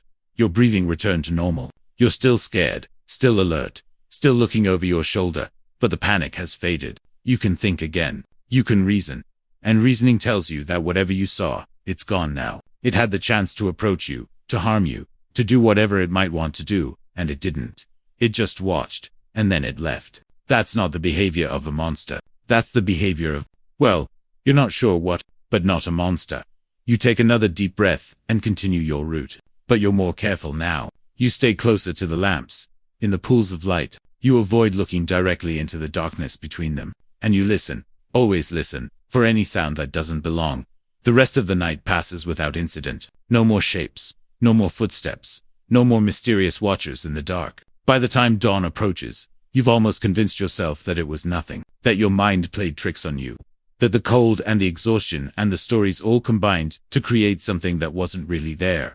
Almost convinced, but not quite, because you know what you saw, you know what you heard. And even now, as the sky begins to lighten in the east, you can't shake the feeling that something is still out there, watching, waiting for the next time you walk this route alone. You finish your last lamp and start the long walk home. The city is waking around you, shutters opening, vendors setting up, the first calls of the morning market, normal life, day life, the world you only glimpse at the edges of your existence. You walk through it like a ghost yourself, invisible, unnoticed, already thinking about sleep. But as you turn onto your street, you pause and look back. The city stretches behind you, still half in shadow, the last of your lamps flickering in the distance. Somewhere out there, in the darkness between them, something might still be watching. You turn away and climb the stairs to your apartment.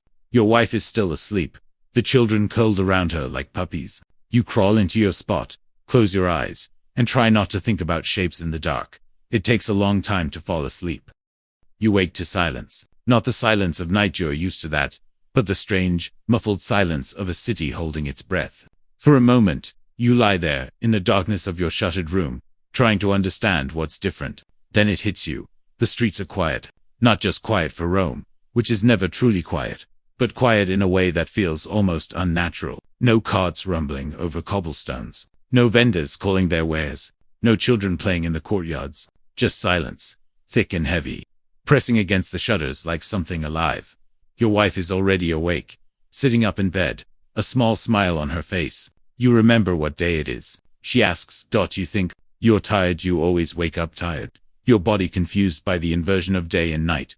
But slowly, the pieces come together. The silence, the smile, the way the city feels different, even through the walls of your apartment. "Saturnalia," you say. She nods. "Saturnalia." And just like that, everything changes. For the next week, Rome will turn itself inside out. Slaves will dine with their masters. Children will run wild in the streets. Gambling, normally forbidden, will be everywhere. And you, a lamplighter who spends every night walking the dark streets alone, will find yourself in the middle of the strangest festival the city has to offer. But first, you have to get through today, or rather, tonight. Because Saturnalia or not, the lamps still need lighting, the city still needs its lighters, and you still have a job to do. You pull on your tunic, eat a quick breakfast of bread and watered wine, and kiss your wife goodbye. The kids are already up, vibrating with excitement, ready to join the chaos outside. You tell them to be careful, to stay together, to avoid the worst parts of the city. They nod, already not listening, and you let it go. They're young. Saturnalia is for the young.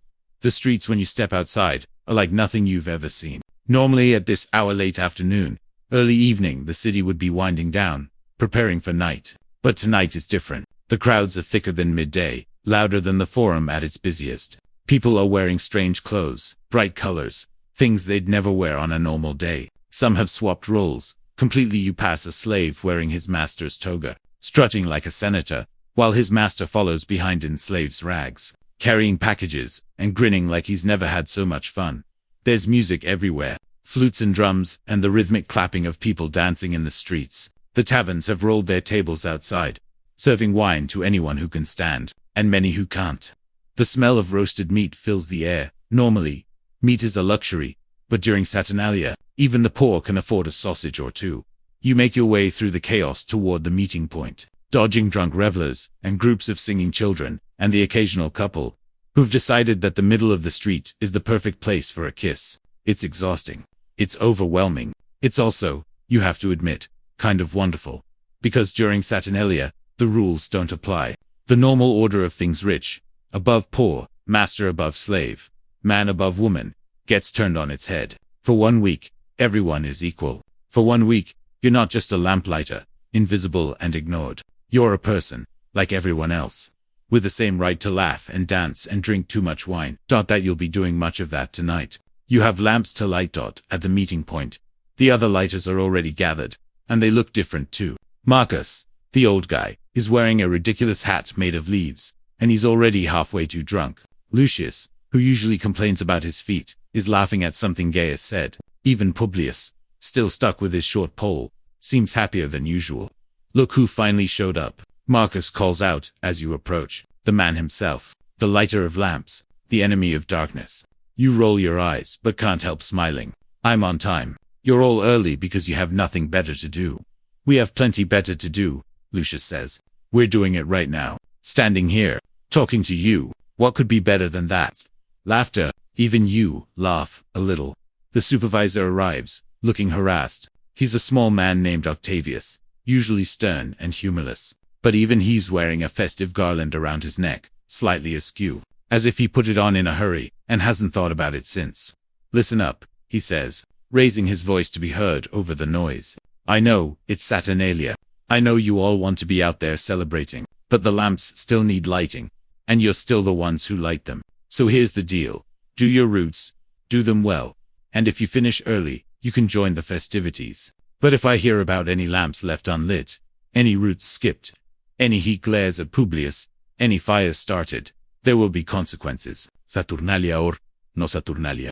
Understood? We nod. We understand. We've been doing this long enough to know that some things don't change. Even during the most chaotic week of the year, the supervisor hands out the oil flasks and sends us on our way. You start your route, your pole over your shoulder, your flask heavy at your side, and immediately you realize that tonight is going to be different. Because the streets are packed, even the dark ones, the side streets that are usually empty at night, are full of people, families walking together, groups of friends singing, couples holding hands. They're everywhere, and they're all in your way. You try to light a lamp near a tavern, but there's a group of dancers blocking the approach. You wait, tapping your foot, until they move on, then quickly do your job before the next wave arrives. At the next corner, a man tries to hand you a cup of wine. You refuse your working, but he insists, pushing the cup into your hands. And you end up taking a quick sip just to make him go away. The wine is terrible, but it's warm, and it's free. And you find yourself smiling as you continue on your way. This is the strange thing about Saturnalia. Everyone wants to share. Normally, Romans are suspicious of strangers, careful about who they talk to, who they trust. But during this week, the barriers come down. You find yourself chatting with people you'd normally pass without a glance. Baker's apprentice, a slave girl, an old woman who tells you stories about Saturnalia when she was young. They're all friendly, all happy, all caught up in the same spirit of celebration. Even the dogs seem different. The yellow one near the Temple of Peace sees you coming and wags its tail instead of barking. You're not sure what to make of that. By midnight, you've covered about half your route, which is good progress. The crowds have thinned slightly. Some people have gone home, too drunk to continue, while others have moved to the larger gatherings in the Forum and the Campus Mart. The streets are still lively, but manageable now, and you find yourself actually enjoying the work. At the next lamp, you encounter something unexpected. A table set up in the middle of the street, laden with food, bread, cheese, olives, sausages, even a few cakes. A woman stands behind it, beaming at everyone who passes. Saturnalia, she calls out, eat, drink, be merry. You hesitate. This is unusual. Even for Saturnalia, free food in the street is rare. But the woman sees you looking and waves you over. You there, lamplighter, come, eat something. You work so hard, keeping our streets bright. The least we can do is feed you. You approach slowly, still not quite believing it. The woman, her name is Livia. She tells you, explains that her husband had a good year in business, and they decided to share their good fortune with the neighborhood. It's a Saturnalia tradition, she says. One her family has kept for generations. You take a piece of bread, some cheese, a sausage. You thank her. She waves away your thanks like they're nothing. Enjoy, she says, and have a happy Saturnalia. You eat as you walk, and the food is the best you've had in months. The bread is fresh, the cheese sharp, the sausage spiced with things you can't identify. You savor every bite, feeling warmth spread through your body that has nothing to do with the temperature. At the next corner, you run into Marcus and Gaius, who've finished their sections and are now thoroughly drunk. Marcus tries to teach you a Saturnalia song. Something about fertility and vegetables that makes no sense, even when you're sober. Gaius has somehow acquired a small goat, which is leading on a rope, and introducing to everyone as Sonatorguachus. You're not sure where he got the goat, and you're not sure you want to know. Join us, Marcus urges, grabbing your arm. The night is young, the wine is flowing. The goat needs friends. You gently extract yourself from his grip. I have lamps to light. Maybe later. Later, Marcus agrees enthusiastically. Definitely later. We'll be at the tavern near the Circus Maximus. The one with the bad paintings. You know it, everyone knows it. It's the tavern with the really bad paintings. The ones that look like they were done by someone who'd never actually seen a human before. It's a landmark, in its own strange way. You leave them to their celebrations, and continue your route. The lamps are getting easier, now the crowds are thinner, the streets quieter, the rhythm returning. But the spirit of Saturnalia lingers in the air, a warmth that has nothing to do with temperature. At the next lamp, you find a small shrine to Saturn, decorated with flowers and garlands. Someone has left an offering, a small cake. Still warm, and you pause for a moment, looking at the crude statue of the god, Saturn, the ancient king who ruled during the Golden Age, when everyone was equal and no one worked, and the earth provided everything without effort. The god of abundance, of liberation, of the world turned upside down. You're not particularly religious. You go through the motions when you have to, make offerings when tradition demands, but you don't spend much time thinking about the gods. Tonight though, standing before this humble shrine, you feel something. Gratitude, maybe. Or hope. The hope that maybe, just maybe, the world could be like this all the time. Not the chaos and the drunkenness, but the kindness, the sharing, the sense that everyone matters. Even a lamplighter, walking his route in the dark. You leave a small coin at the shrine, it's all you have, but it feels right, and move on. The rest of the night passes in a blur of lamps and laughter. Everywhere you go, people greet you, offer you wine, thank you for your work. A group of children follows you for a block, pretending to light lamps with imaginary poles. A woman gives you a flower, tucking it behind your ear before you can protest. A man insists on carrying your oil flask for a while, just because he wants to help. By the time dawn approaches, you're exhausted but happy. Happier than you've been in months, maybe years. You've finished your route. Every lamp lit, every flame burning steady. You've done your job, and you've done it well. As you head home, you pass the tavern with the bad paintings. Marcus and Gaius are still there, slumped over a table, the goat sleeping at their feet. You consider joining them, but no, you need sleep. You need rest. Tonight is another night, another route, another chance to do it all over again. But as you climb the stairs to your apartment, you're smiling. Saturnalia has another 6 days to run. 6 more nights of chaos and kindness, and the world turned upside down. 6 more nights of being seen. being thanked, being part of something larger than yourself. Your wife is still awake when you crawl into bed. "Good night," she asks. "The best," you say. "The absolute best," and you fall asleep to the sound of the city celebrating. The laughter and music drifting through your shuttered windows, like a promise that tomorrow will be just as strange, just as wonderful, just as upside down as today. Happy Saturnalia. The morning after Saturnalia feels like waking up inside a drunkard's memory. The city groans collectively, nursing hangovers that range from mild discomfort to existential regret. You sleep through most of it. Of course, your night is day. Always. And Saturnalia or not, your body knows when it's time to rest. But when you finally wake in the late afternoon, you can feel the echo of the celebration in the air. A kind of exhausted contentment that permeates everything, that your wife fills you in on what you missed. The kids got into trouble, nothing serious. Just the kind of mischief that Saturnalia encourages. They painted a neighbor's door with something that might have been grape juice. They convinced the old woman downstairs that they'd seen a ghost. They came home covered in mud and happiness. And your wife had to bathe them both while they sang Saturnalia songs at the top of their lungs. You laugh, imagining it. This is what the festival does. It lets everyone be a little foolish, a little free, a little more themselves than they normally allow. Even your children, usually well-behaved and cautious, get to run wild for a week. But now it's time to work again. You pull on your tunic, check your equipment, and head out into the city. The streets are quieter than yesterday, but still livelier than normal. People are moving slower, speaking softer, nursing their headaches with bread and water and the occasional cup of wine to steady their nerves. The remnants of yesterday's celebration are everywhere crushed. Garlands, empty cups, a shoe that someone lost and no one has claimed. You make your way to the meeting point, and the other lighters are already there. They look rough. Marcus is pale, leaning against a wall, his festive hat now limp and sad.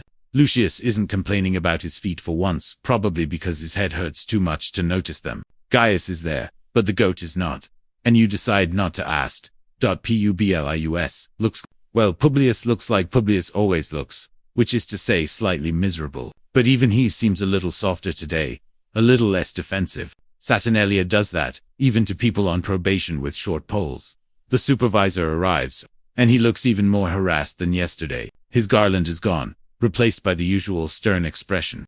"All right," he says. "Fun's over. Back to work. Same routes, same rules. And if I hear about anyone sleeping on the job because they drank too much last night, there will be consequences." Understood. We nod. We understand. The festival continues for 5 more days. But the work doesn't stop. It never stops. You start your route, and immediately you notice something. The lamps are a mess. Not all of them, but many. During Saturnalia, people have been interacting with them, hanging things on them, hitting them with sticks, trying to steal them, in a few cases. One lamp near the forum is completely missing. Just a bracket and a hole where it used to be. You make a note to report it, though you know the report will disappear into the bureaucracy, and nothing will happen for weeks. The first lamp you try to light won't catch.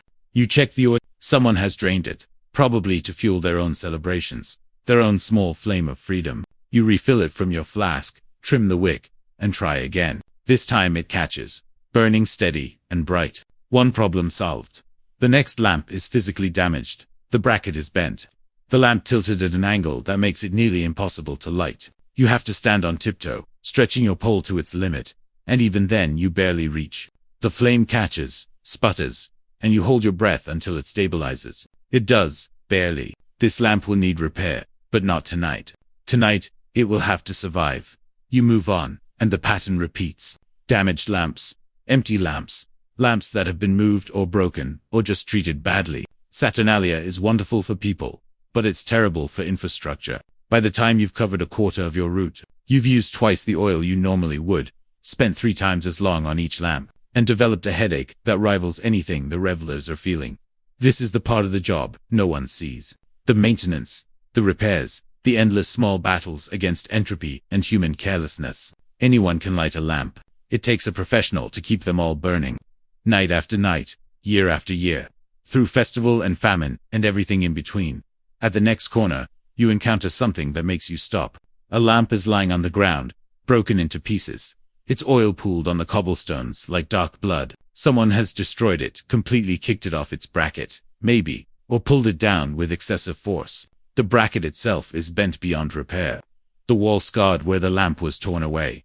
You stand there for a long moment, looking at the wreckage. This lamp was yours. You've lit it thousands of times, trimmed its wick, adjusted its flame, cared for it like it was alive, and now it's gone, destroyed by someone who probably didn't think twice, who probably thought it was funny, who probably won't even remember doing it tomorrow.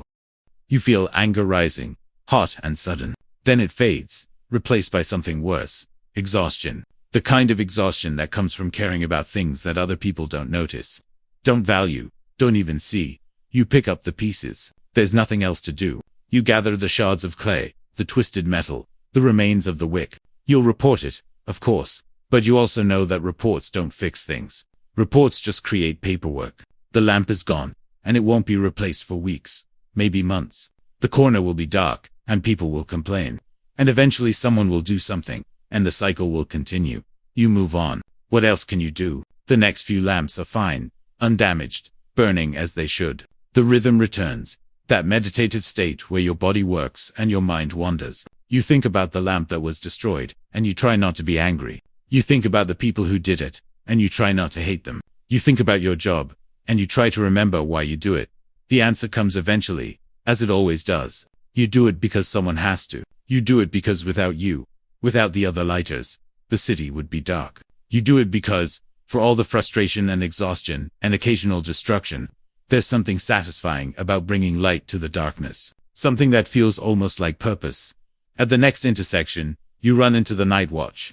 Decimus is there, looking tired but cheerful. The others are with him: Marcus the younger, Titus the complainer, Lucius the silent. They're all a little hungover, a little slow, but they're working, same as you. Lamplighter, Decimus calls out, surviving the aftermath. You shrugged. Lamps are a mess. People are idiots, same as always. Decimus laughs. That's the spirit. We've been dealing with the same thing. Fights, fires. People doing stupid things, because they think the rules don't apply. Saturnalia is great, but the cleanup is a nightmare. Titus groans. My feet are killing me.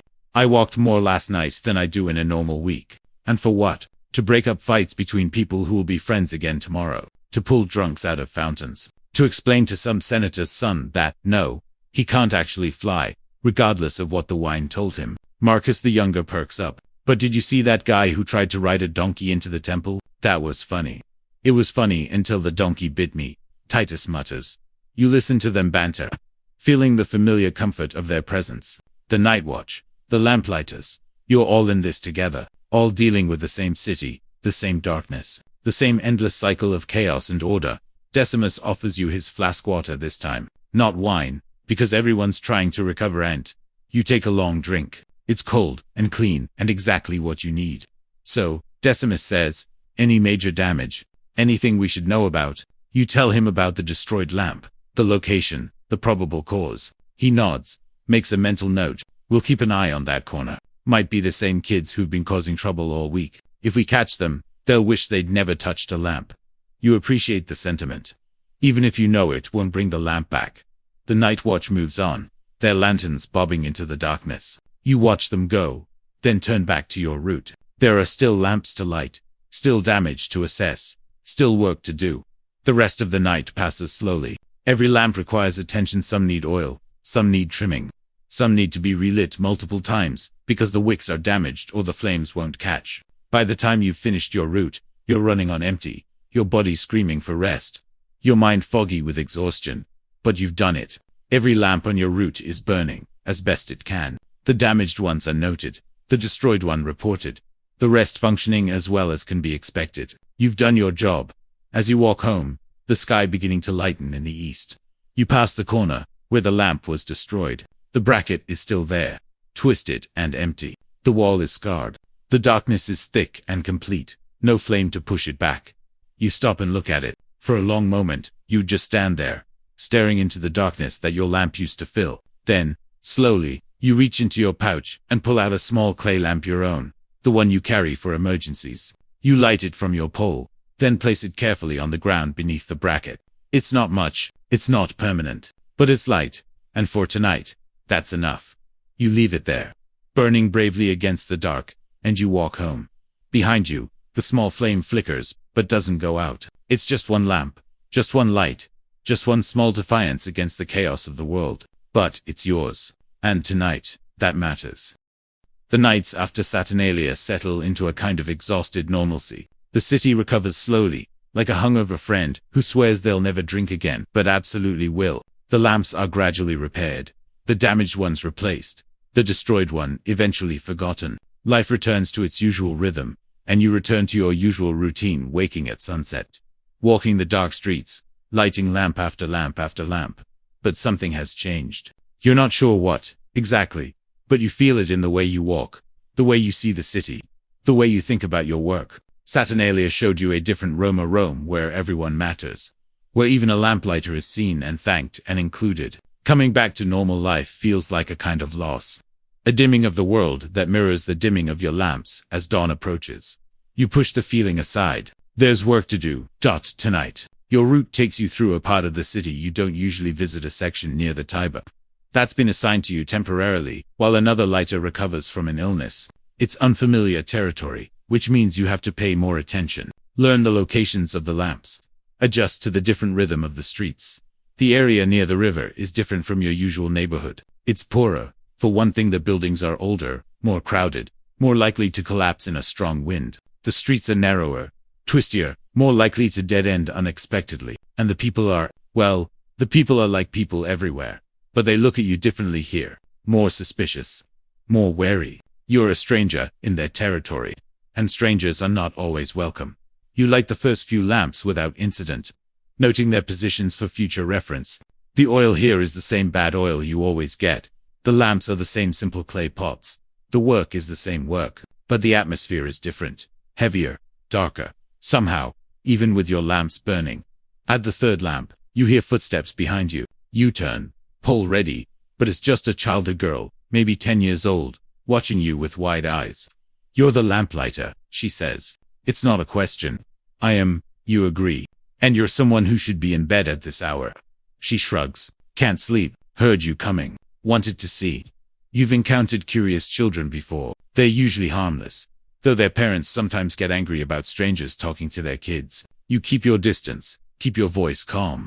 Well, now you've seen nothing special. Just a man with a stick and some oil. She tilts her head, studying you. My grandmother says lamplighters are magic. She says you talk to the flames and they listen. You have to laugh at that. Your grandmother is kind, but wrong. The flames don't listen. They just burnt. The girl considers this. Then why do they stay lit? If they don't listen, why don't they just go out? It's a good question. A better question than most adults would ask. You think about it for a moment, trying to find an answer that makes sense. Because we take care of them. We give them oil, trim their wicks, protect them from the wind. They don't listen, but they respond. They burn because we make it possible for them to burn. The girl nods slowly, as if this makes perfect sense. Then she turns and disappears into the darkness between buildings. Gone. Before you can say another word, you stand there for a moment, holding your pole, wondering if that really happened, or if you imagined it. Then you shake your head and get back to work. There are lamps to light. The rest of the route is quiet. Too quiet, maybe. The streets near the river have a different kind of silence than the rest of the city, not the peaceful silence of sleep, but a watchful silence. The silence of people who are awake but don't want to be noticed. You feel eyes on you as you walk, windows that are dark but not empty, doorways that seem to breathe. This is the other Rome. The Rome that tourists don't see, that historians don't write about, that the wealthy prefer to forget. The Rome of the poor, the desperate, the forgotten. The Rome where a lamplighter is just another stranger, just another potential threat, just another person to be wary of. You don't blame them. You understand. In their position, you'd be wary too. By midnight, you've covered about half the route. The lamps here are farther apart than in your usual territory, which means more walking between them, more time in darkness, more opportunities for your mind to wander. You would think about the girl, about her grandmother's belief that lamplighters are magic. You think about your own grandmother, long dead, who told you stories about the old days, before Rome was Rome, when the hills were covered in forests and the river ran clear and the gods walked among men. You don't believe in magic. You're a practical man, a working man, a man who deals with oil and fire and the physical reality of lamps. But sometimes, on nights like this, when the city is quiet and the stars are bright, and you're walking alone through streets that feel ancient and alive, you wonder if maybe there's more to the world than what you can see and touch. You wonder if maybe the flames really do listen, in their own way. You wonder if maybe you're part of something larger than you understand. Then you reach the next lamp. And the wondering stops. There's work to do. This lamp is different from the others, older, maybe, or just better made. The bronze is weathered but solid, the wick thick and well trimmed, the oil inside surprisingly clean. Someone has been taking care of this lamp. Someone who knows what they're doing. You light it, and the flame catches immediately, burning steady and bright. You're about to move on when you notice something on the wall behind the lamp. Writing, scratched into the stone, the letters faint but legible. You lean closer, holding your own flame to read. LVC, ENAR, IC, QV, IJ, LV, CES. Gratias Tibiago. Lamplighter, who lights here, I thank you. You stare at the words for a long moment. Someone wrote this. Someone took the time to carve this message into stone. For you, for any lamplighter who passes this way, someone wanted you to know that your work matters, that you're seen, that you're appreciated. You don't know who wrote it. You'll probably never know. But standing there, in the darkness near the river, reading those crude letters carved by an unknown hand, you feel something shift inside you. The exhaustion, the frustration, the sense of being invisible, it all seems smaller suddenly. Less important. Someone sees you. Someone thanks you. Someone, somewhere, understands. You finish your route with a lighter step, a warmer heart. The lamps still need lighting. The work still needs doing, but it doesn't feel quite so heavy anymore. You're not just a man with a stick and some oil. You're part of something, connected to something, seen by someone, even if you'll never meet them. As dawn approaches and you head home, you pass the wall again. The message is still there, faint in the growing light. You pause, reach out, touch the letters with your fingertips. Then you continue on your way, carrying the words with you like a small flame in your chest. Lamplighter, who lights here, I thank you. You're welcome. Whoever you are, you're welcome. The message stays with you for days. You find yourself thinking about it at odd moments while eating breakfast, while walking to the meeting point, while lying in bed waiting for sleep to come. Who wrote it? Why? What kind of person takes the time to carve thanks into stone for a stranger they'll never meet? You'll probably never know. And somehow, that makes it better. The anonymity of it, the purity, no expectation of reciprocity, no demand for acknowledgement, just gratitude, pure and simple, etched into the fabric of the city. It changes how you see your work. Not dramatically, still tired, still underpaid, still dealing with damaged lamps and bad oil, and the occasional drunk who thinks you're funny. But there's something underneath now, a small foundation of meaning that wasn't there before. You're not just lighting lamps. You're being seen. You're being thanked. You're part of a chain of connection that stretches across the city, linking strangers in ways none of them fully understand. Tonight, that connection feels especially important, because tonight, something goes wrong. It starts small. A lamp near the forum goes out, and you relight it. Then another, a few blocks away. Then another. By the time you've covered a third of your route, you've relit the same lamps multiple times, and you're starting to suspect that something is wrong with the oil. You check your flask. The oil looks normal, same cheap, smoky stuff you always get. But when you dip your wick, it doesn't catch the way it should. The flame sputters, hesitates, sometimes dies entirely. You adjust. Try again. Curse under your breath. Nothing works. This is bad. This is very bad. Because if the oil is contaminated, if there's water in it or something worse, then every lamp you've lit tonight is at risk. They could go out at any moment, plunging whole streets into darkness. And if that happens, if too many lamps go out at once, you'll never be able to relight them all before dawn. You make a decision. You abandon your route and head for the nearest lamp that's still burning. One you lit earlier that seems stable. You stand beneath it, watching, waiting. For a long moment, nothing happens. The flame burns steady, calm, indifferent to your anxiety. Then it flickers. Just once, a small waver, but you see it. Then again, and again, and then, with a soft sigh, it goes out. Darkness. Complete, absolute darkness. So sudden, it feels like a physical blow. You stand there, blind, your heart pounding. This is the nightmare. This is what every lamplighter fears, the mass failure. The darkness spreading faster than you can fight it. You fumble for your ember pot, your hands shaking. And by the time you've lit your own small flame, you can see that the street is dark in both directions. Lamps that were burning minutes ago are now dead, their flames extinguished by whatever poison is in the oil. You have to move. You have to work. There's no time for fear. You start relighting, working faster than you've ever worked before. Lamp after lamp after lamp, your pole moving in a desperate rhythm, your flame touching wick after wick, begging them to catch. Some do, some don't. The ones that don't, you try again and again, until either they catch or you accept that they won't. Behind you, you hear shouts. People have noticed the darkness. Windows open, voices call out. Someone lights a torch, and the flickering light shows faces pressed against shutters, worried and confused. The night watch will be here soon, if they're not already on their way, and they'll want answers, explanations, someone to blame. You keep working. That's all you can do. By the time Decimus finds you, you've relit about half the lamps on your route. The others are still dark, their wicks stubbornly refusing to catch. You're exhausted, your arms aching, your mind foggy with panic and effort. Lamplighter, Decimus calls out, his lantern bobbing toward you. What's happening? Half the region is dark. You try to explain, but the words come out wrong, jumbled, incoherent. Decimus holds up a hand. Slow down, breathe, tell me what you know. You take a breath, then another, then you tell him about the oil, the contamination, the lamps going out one by one. You tell him about the relighting, the failures, the ones that won't catch. You tell him that you don't know why, don't know how, don't know what to do. Decimus listens, his face grave. When you're done, he nods slowly. All right, here's what we're going to do. You keep working on the lamps you can light. We'll patrol the streets, keep people calm, make sure no one gets hurt. And tomorrow, first thing, you report this to the supervisor. Someone's going to have to answer for that oil. You nod, grateful for his calm, his practicality, his refusal to panic. This is why Decimus is the leader. This is why everyone trusts him. He claps you on the shoulder. You're doing good work. Keep at it. We'll get through this. Then he's gone, his lantern disappearing into the darkness, and you're alone again, with your lamps, and your failing oil, and the terrible knowledge that you might not be able to fix this. But you try. You keep trying. Lamp after lamp after lamp.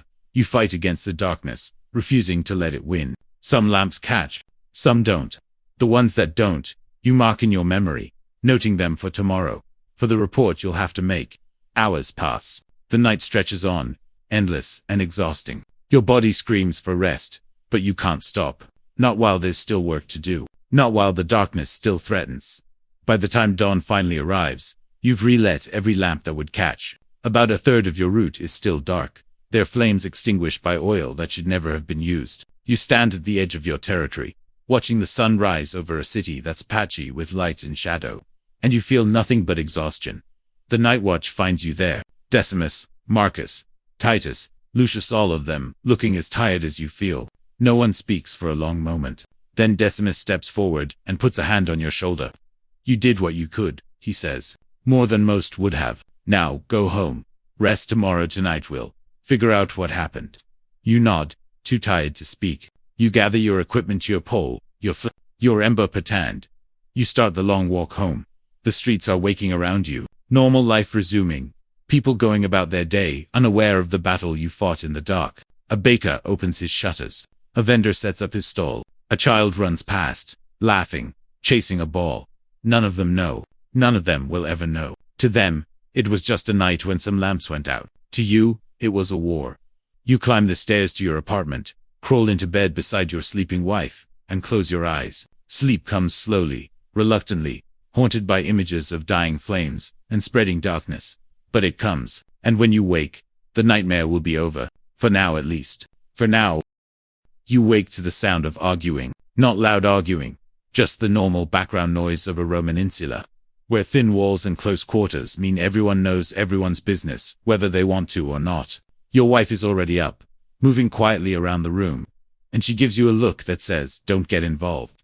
As you rub the sleep from your eyes, the argument is coming from the courtyard below. Two women, from the sound of it, their voices rising and falling in the rhythm of a disagreement that's been going on for a while. You catch fragments, something about a chicken, something about a loan, something about someone's mother that probably shouldn't have been said. Normal stuff. The soundtrack of your building. You stretch, wincing at the aches in your shoulders and back. Last night's disaster is a dull memory now, like a bad dream that fades with waking. You'll have to report it tonight, explain what happened, face whatever consequences come. But for now, in the warm safety of your apartment, you can pretend it didn't happen. Your wife brings you bread and watered wine. You were restless, she says. Talking in your sleep. Something about lamps going out. You nod, not wanting to talk about it. She understands.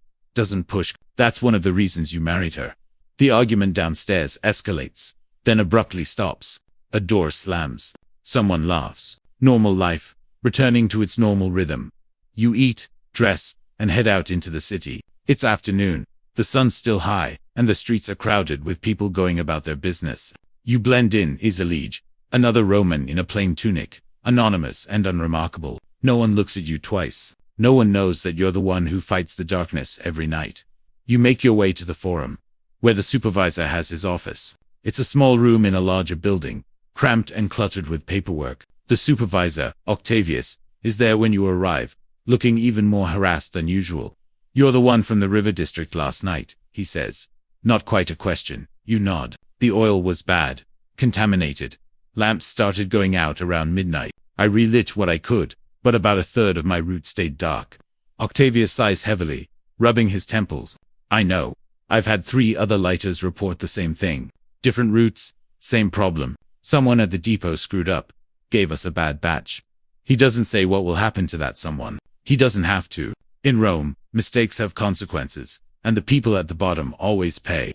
We're replacing the oil, Octavius continues. All of it, every flask. It'll take a few days, but we'll get it sorted. In the meantime, do what you can. Use your judgment. If a lamp won't light, note it and move on. We'll deal with the darkness until the new oil arrives.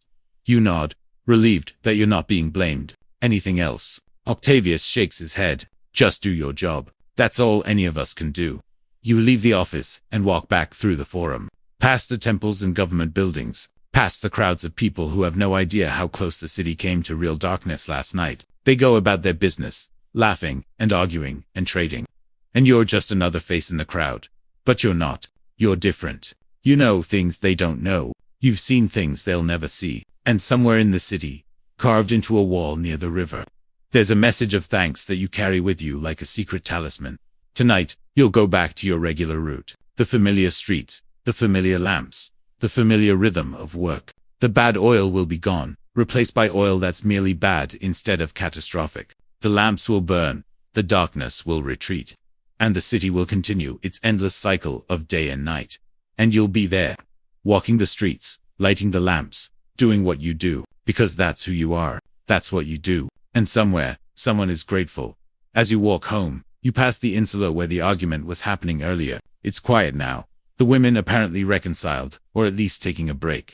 A cat watches you from a windowsill, its eyes half closed in the afternoon sun. A child runs past, chasing a ball, nearly tripping your normal life. Ordinary life. The life you protect every night, without anyone knowing. You climb the stairs to your apartment, lie down on your bed, and close your eyes. Sleep comes slowly, but it comes, and when you wake, the night will be waiting. The night is cool and clear, the stars sharp above the city like a million tiny lamps. You stand at the meeting point, waiting for the others, breathing in the familiar smell of Rome at night, wood smoke, and bread, and something else, something earthy and ancient that you've never been able to identify. It's the smell of the city itself. You've decided. The smell of thousands of years of human life, layered and complex and impossible to replicate. The other lighters arrive one by one. Marcus, looking older than usual, his movements slower. Lucius, complaining about his feet before he's even stopped walking. Gaius, still young and eager, despite everything. Publius, still stuck with his short pole, still looking slightly miserable. And a new face, a young man you don't recognize, replacing someone who moved on to other work. The supervisor, Octavius, is there too, which is unusual. He usually leaves the nightly meetings to his assistants, but tonight, he stands before you, his expression serious. The bad oil has been replaced, he announces. Every flask, every depot, every route. You have good oil tonight. Not great, but good. The lamps should burn. He pauses, looking at each of you in turn. Last night was a failure. Not yours, the system's. Someone made a mistake, and that mistake cost us. But we learn from mistakes. We do better, and we make sure it doesn't happen again. You nod, appreciating the sentiment, even if you're not sure you believe it. In Rome, the same mistakes happen over and over, generation after generation. But at least tonight, you have good oil. At least tonight, you have a chance. You take your flask, check your equipment, and head out into the night. Your regular route feels like coming home. The familiar streets, the familiar lamps, the familiar rhythm of work.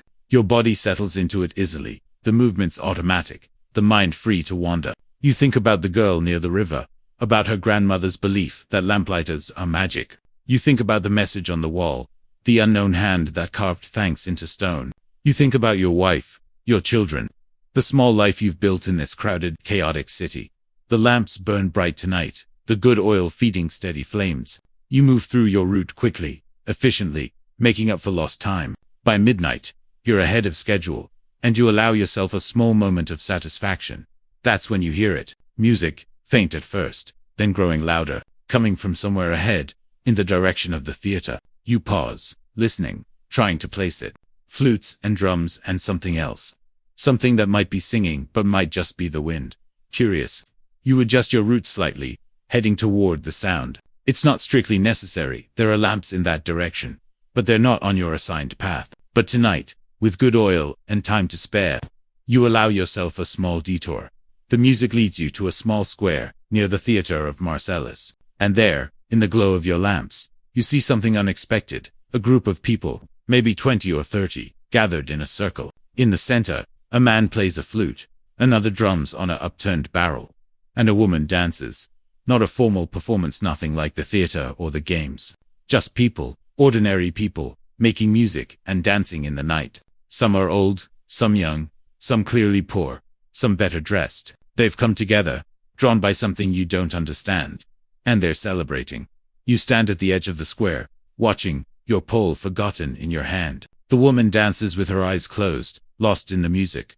Her movements fluid and graceful. The flute player weaves melodies that seem to float in the air like smoke. The drummer keeps a steady rhythm, his face calm and focused.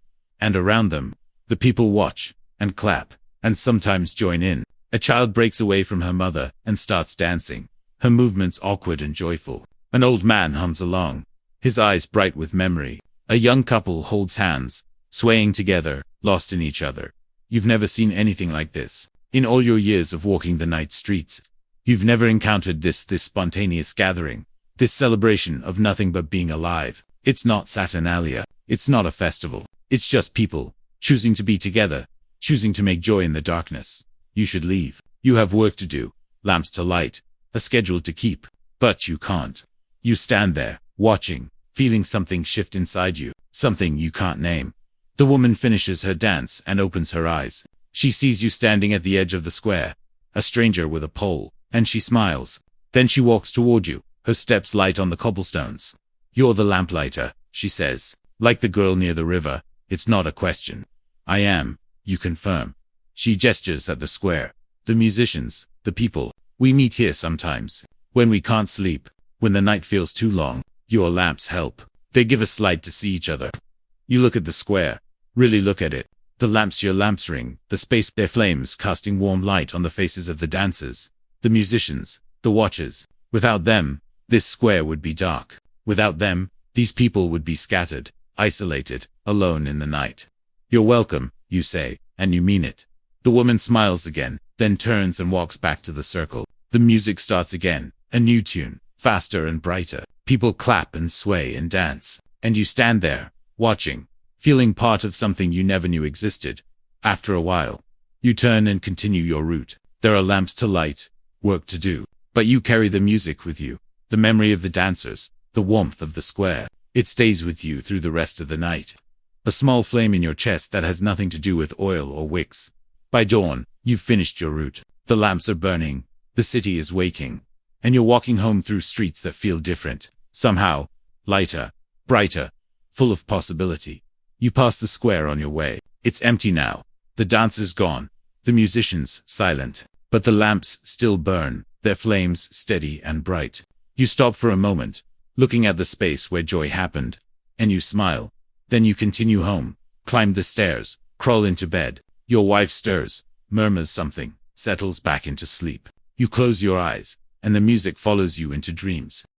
The dreams are gentle tonight. No dying flames, no spreading darkness, no panic in the streets, just music, soft and distant, and the image of dancers moving in the glow of your lamps. You sleep deeply, peacefully, and when you wake in the late afternoon, You feel more rested than you have in weeks.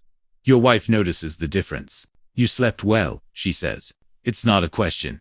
You nod, not quite able to explain. How do you tell someone about dancers in the night? About music that floats on the air? About the strange joy of being seen? How do you put words to something you don't fully understand yourself? You eat, dress, and head out into the city. The streets are crowded, as always, but you move through them differently now. More slowly, more attentively. You notice things you've never noticed before. The way light falls on a particular building. The sound of children laughing in a courtyard. The smell of bread from a bakery you've passed 1,000 times. At the meeting point, the other lighters are gathering. Marcus, Lucius, Gaius, Publius, the new young man whose name you still don't know. They nod as you approach. The familiar greeting of people who share the night. The supervisor arrives with the oil flasks. Good oil, he announces. Check your equipment. Know your routes. Do your jobs. Same as always. Same as always. But nothing is the same. Not really. Not after last night. You take your flask and head out into the darkness. Your route unfolds before you, familiar and strange at the same time. The lamps wait, patient and silent, ready for your flame. You light the first one, then the next, the rhythm returns. That meditative state where your body works and your mind wanders. But tonight, your mind doesn't wander far. It stays close, present, aware of each moment as it passes. The city settles around you. The sounds of night rising and falling like breathing. A dog barks in the distance. A baby cries, then stops. Somewhere, a couple argues, their voices muffled by walls and distance. Normal life. Ordinary life. The life you protect every night. You think about the dancers, about the woman who thanked you for your lamps. You think about the message on the wall near the river. The unknown hand that carved gratitude into stone. You think about the girl who asked if lamplighters are magic. And you realize that maybe, in a way, you are. Not the kind of magic that changes the world, but the kind that keeps it going. The kind that makes the darkness a little less dark. The night a little less lonely. You pass the square where the dancers gathered. It's empty tonight. The music silent. But the lamps burn steady, waiting for whoever might come. You pause for a moment, listening, hoping. Nothing. Just the normal sounds of the night. But that's enough. That's always been enough. You continue your route, lamp after lamp after lamp. The hours pass, marked only by the movement of the stars overhead. Your body works, your mind rests, and somewhere in between, you find a kind of peace. Near the end of your route, you encounter the night watch. Decimus is there, with Marcus and Titus and Lucius. They look tired but content, their rounds nearly complete. Lamplighter, Decimus calls out, "Quiet night." Quiet night, you agree. Good. Quiet nights are the best nights. He offers you his flask water, as always, and you take a long drink. We heard about the dancers, Marcus says suddenly. Near the theater, people gathering at night, making music. You know anything about that? You consider lying, then decide against it. I saw them last night. They were dancing. Marcus nods slowly. We've heard rumors. People meeting in the dark, doing something. No one seems to know what. They're just dancing. You say, just making music, nothing dangerous. Decimus looks at you thoughtfully. You sound like you approve. You think about it. Do you approve?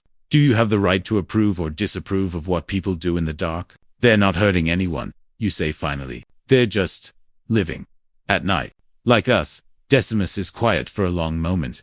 Then he nods slowly. Fair enough. As long as they're not causing trouble, they're not our concern. He claps you on the shoulder. Finish your route, lamplighter. Dawn's coming. The night watch moves on, their lanterns bobbing into the darkness. You watch them go, then turn back to your work. The last few lamps are easy, familiar, almost automatic. You light them without thinking, your body knowing exactly what to do. By the time you reach the final lamp of your route, the sky is beginning to lighten in the east. The stars fading one by one. You stand before the last lamp, your pole in your hand, your flask nearly empty. This is the moment you've repeated thousands of times. The final lamp of the night. The last flame before dawn. But tonight, it feels different. Tonight, it feels like something more. You dip your wick, touch it to the flame, raise your pole. The lamp catches immediately, burning steady and bright. You watch it for a moment, feeling its warmth on your face.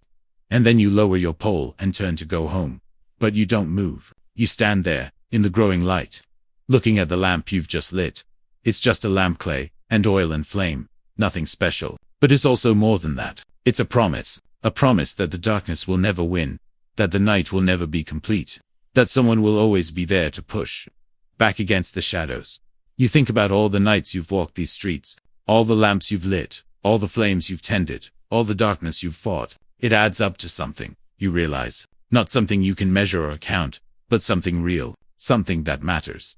The sun crests the horizon, painting the sky in shades of gold and pink. The lamp beside you burns on, its flame pale in the growing light, but still there, still present, still doing its job. Soon you'll go home, crawl into bed, sleep through the day. But tonight, you'll be back. And the night after that, and the night after that. For as long as you're able, for as long as the city needs you, you'll be here, walking the dark streets, lighting the lamps, keeping the promise. You take one last look at the lamp, then turn and walk home. The city wakes around you, normal life resuming, people starting their day. None of them know what you've done tonight. None of them will ever know. But somewhere, in a small square near the theater, dancers gather in the glow of your lamps. Somewhere, a girl tells her grandmother that lamplighters are magic. Somewhere, a message carved into stone whispers thanks to anyone who passes. And you walk home, through the waking city, carrying the night with you, like a secret, like a gift, like a promise kept. The stairs creak under your feet as you climb to your apartment. The door opens silently, your wife and children still asleep in the dim room. You lie down beside them, close your eyes, and listen to the sounds of the city waking carts, and vendors, and voices. The endless music of Rome. Sleep comes slowly, gently, like a friend who's been waiting patiently. And as you drift off, you think about the lamps, about the flames, about the darkness that will always be there, waiting. But you're not afraid. You know the darkness. You've walked through it 1,000 times, and you know that no matter how deep it gets, there will always be light. There will always be someone to light the lamps. There will always be lamplighters, walking the night, keeping the promise. Tonight, you'll be back, and the night after that, and the night after that, for as long as you're needed. For as long as the city dreams. End of script. Sweet dreams.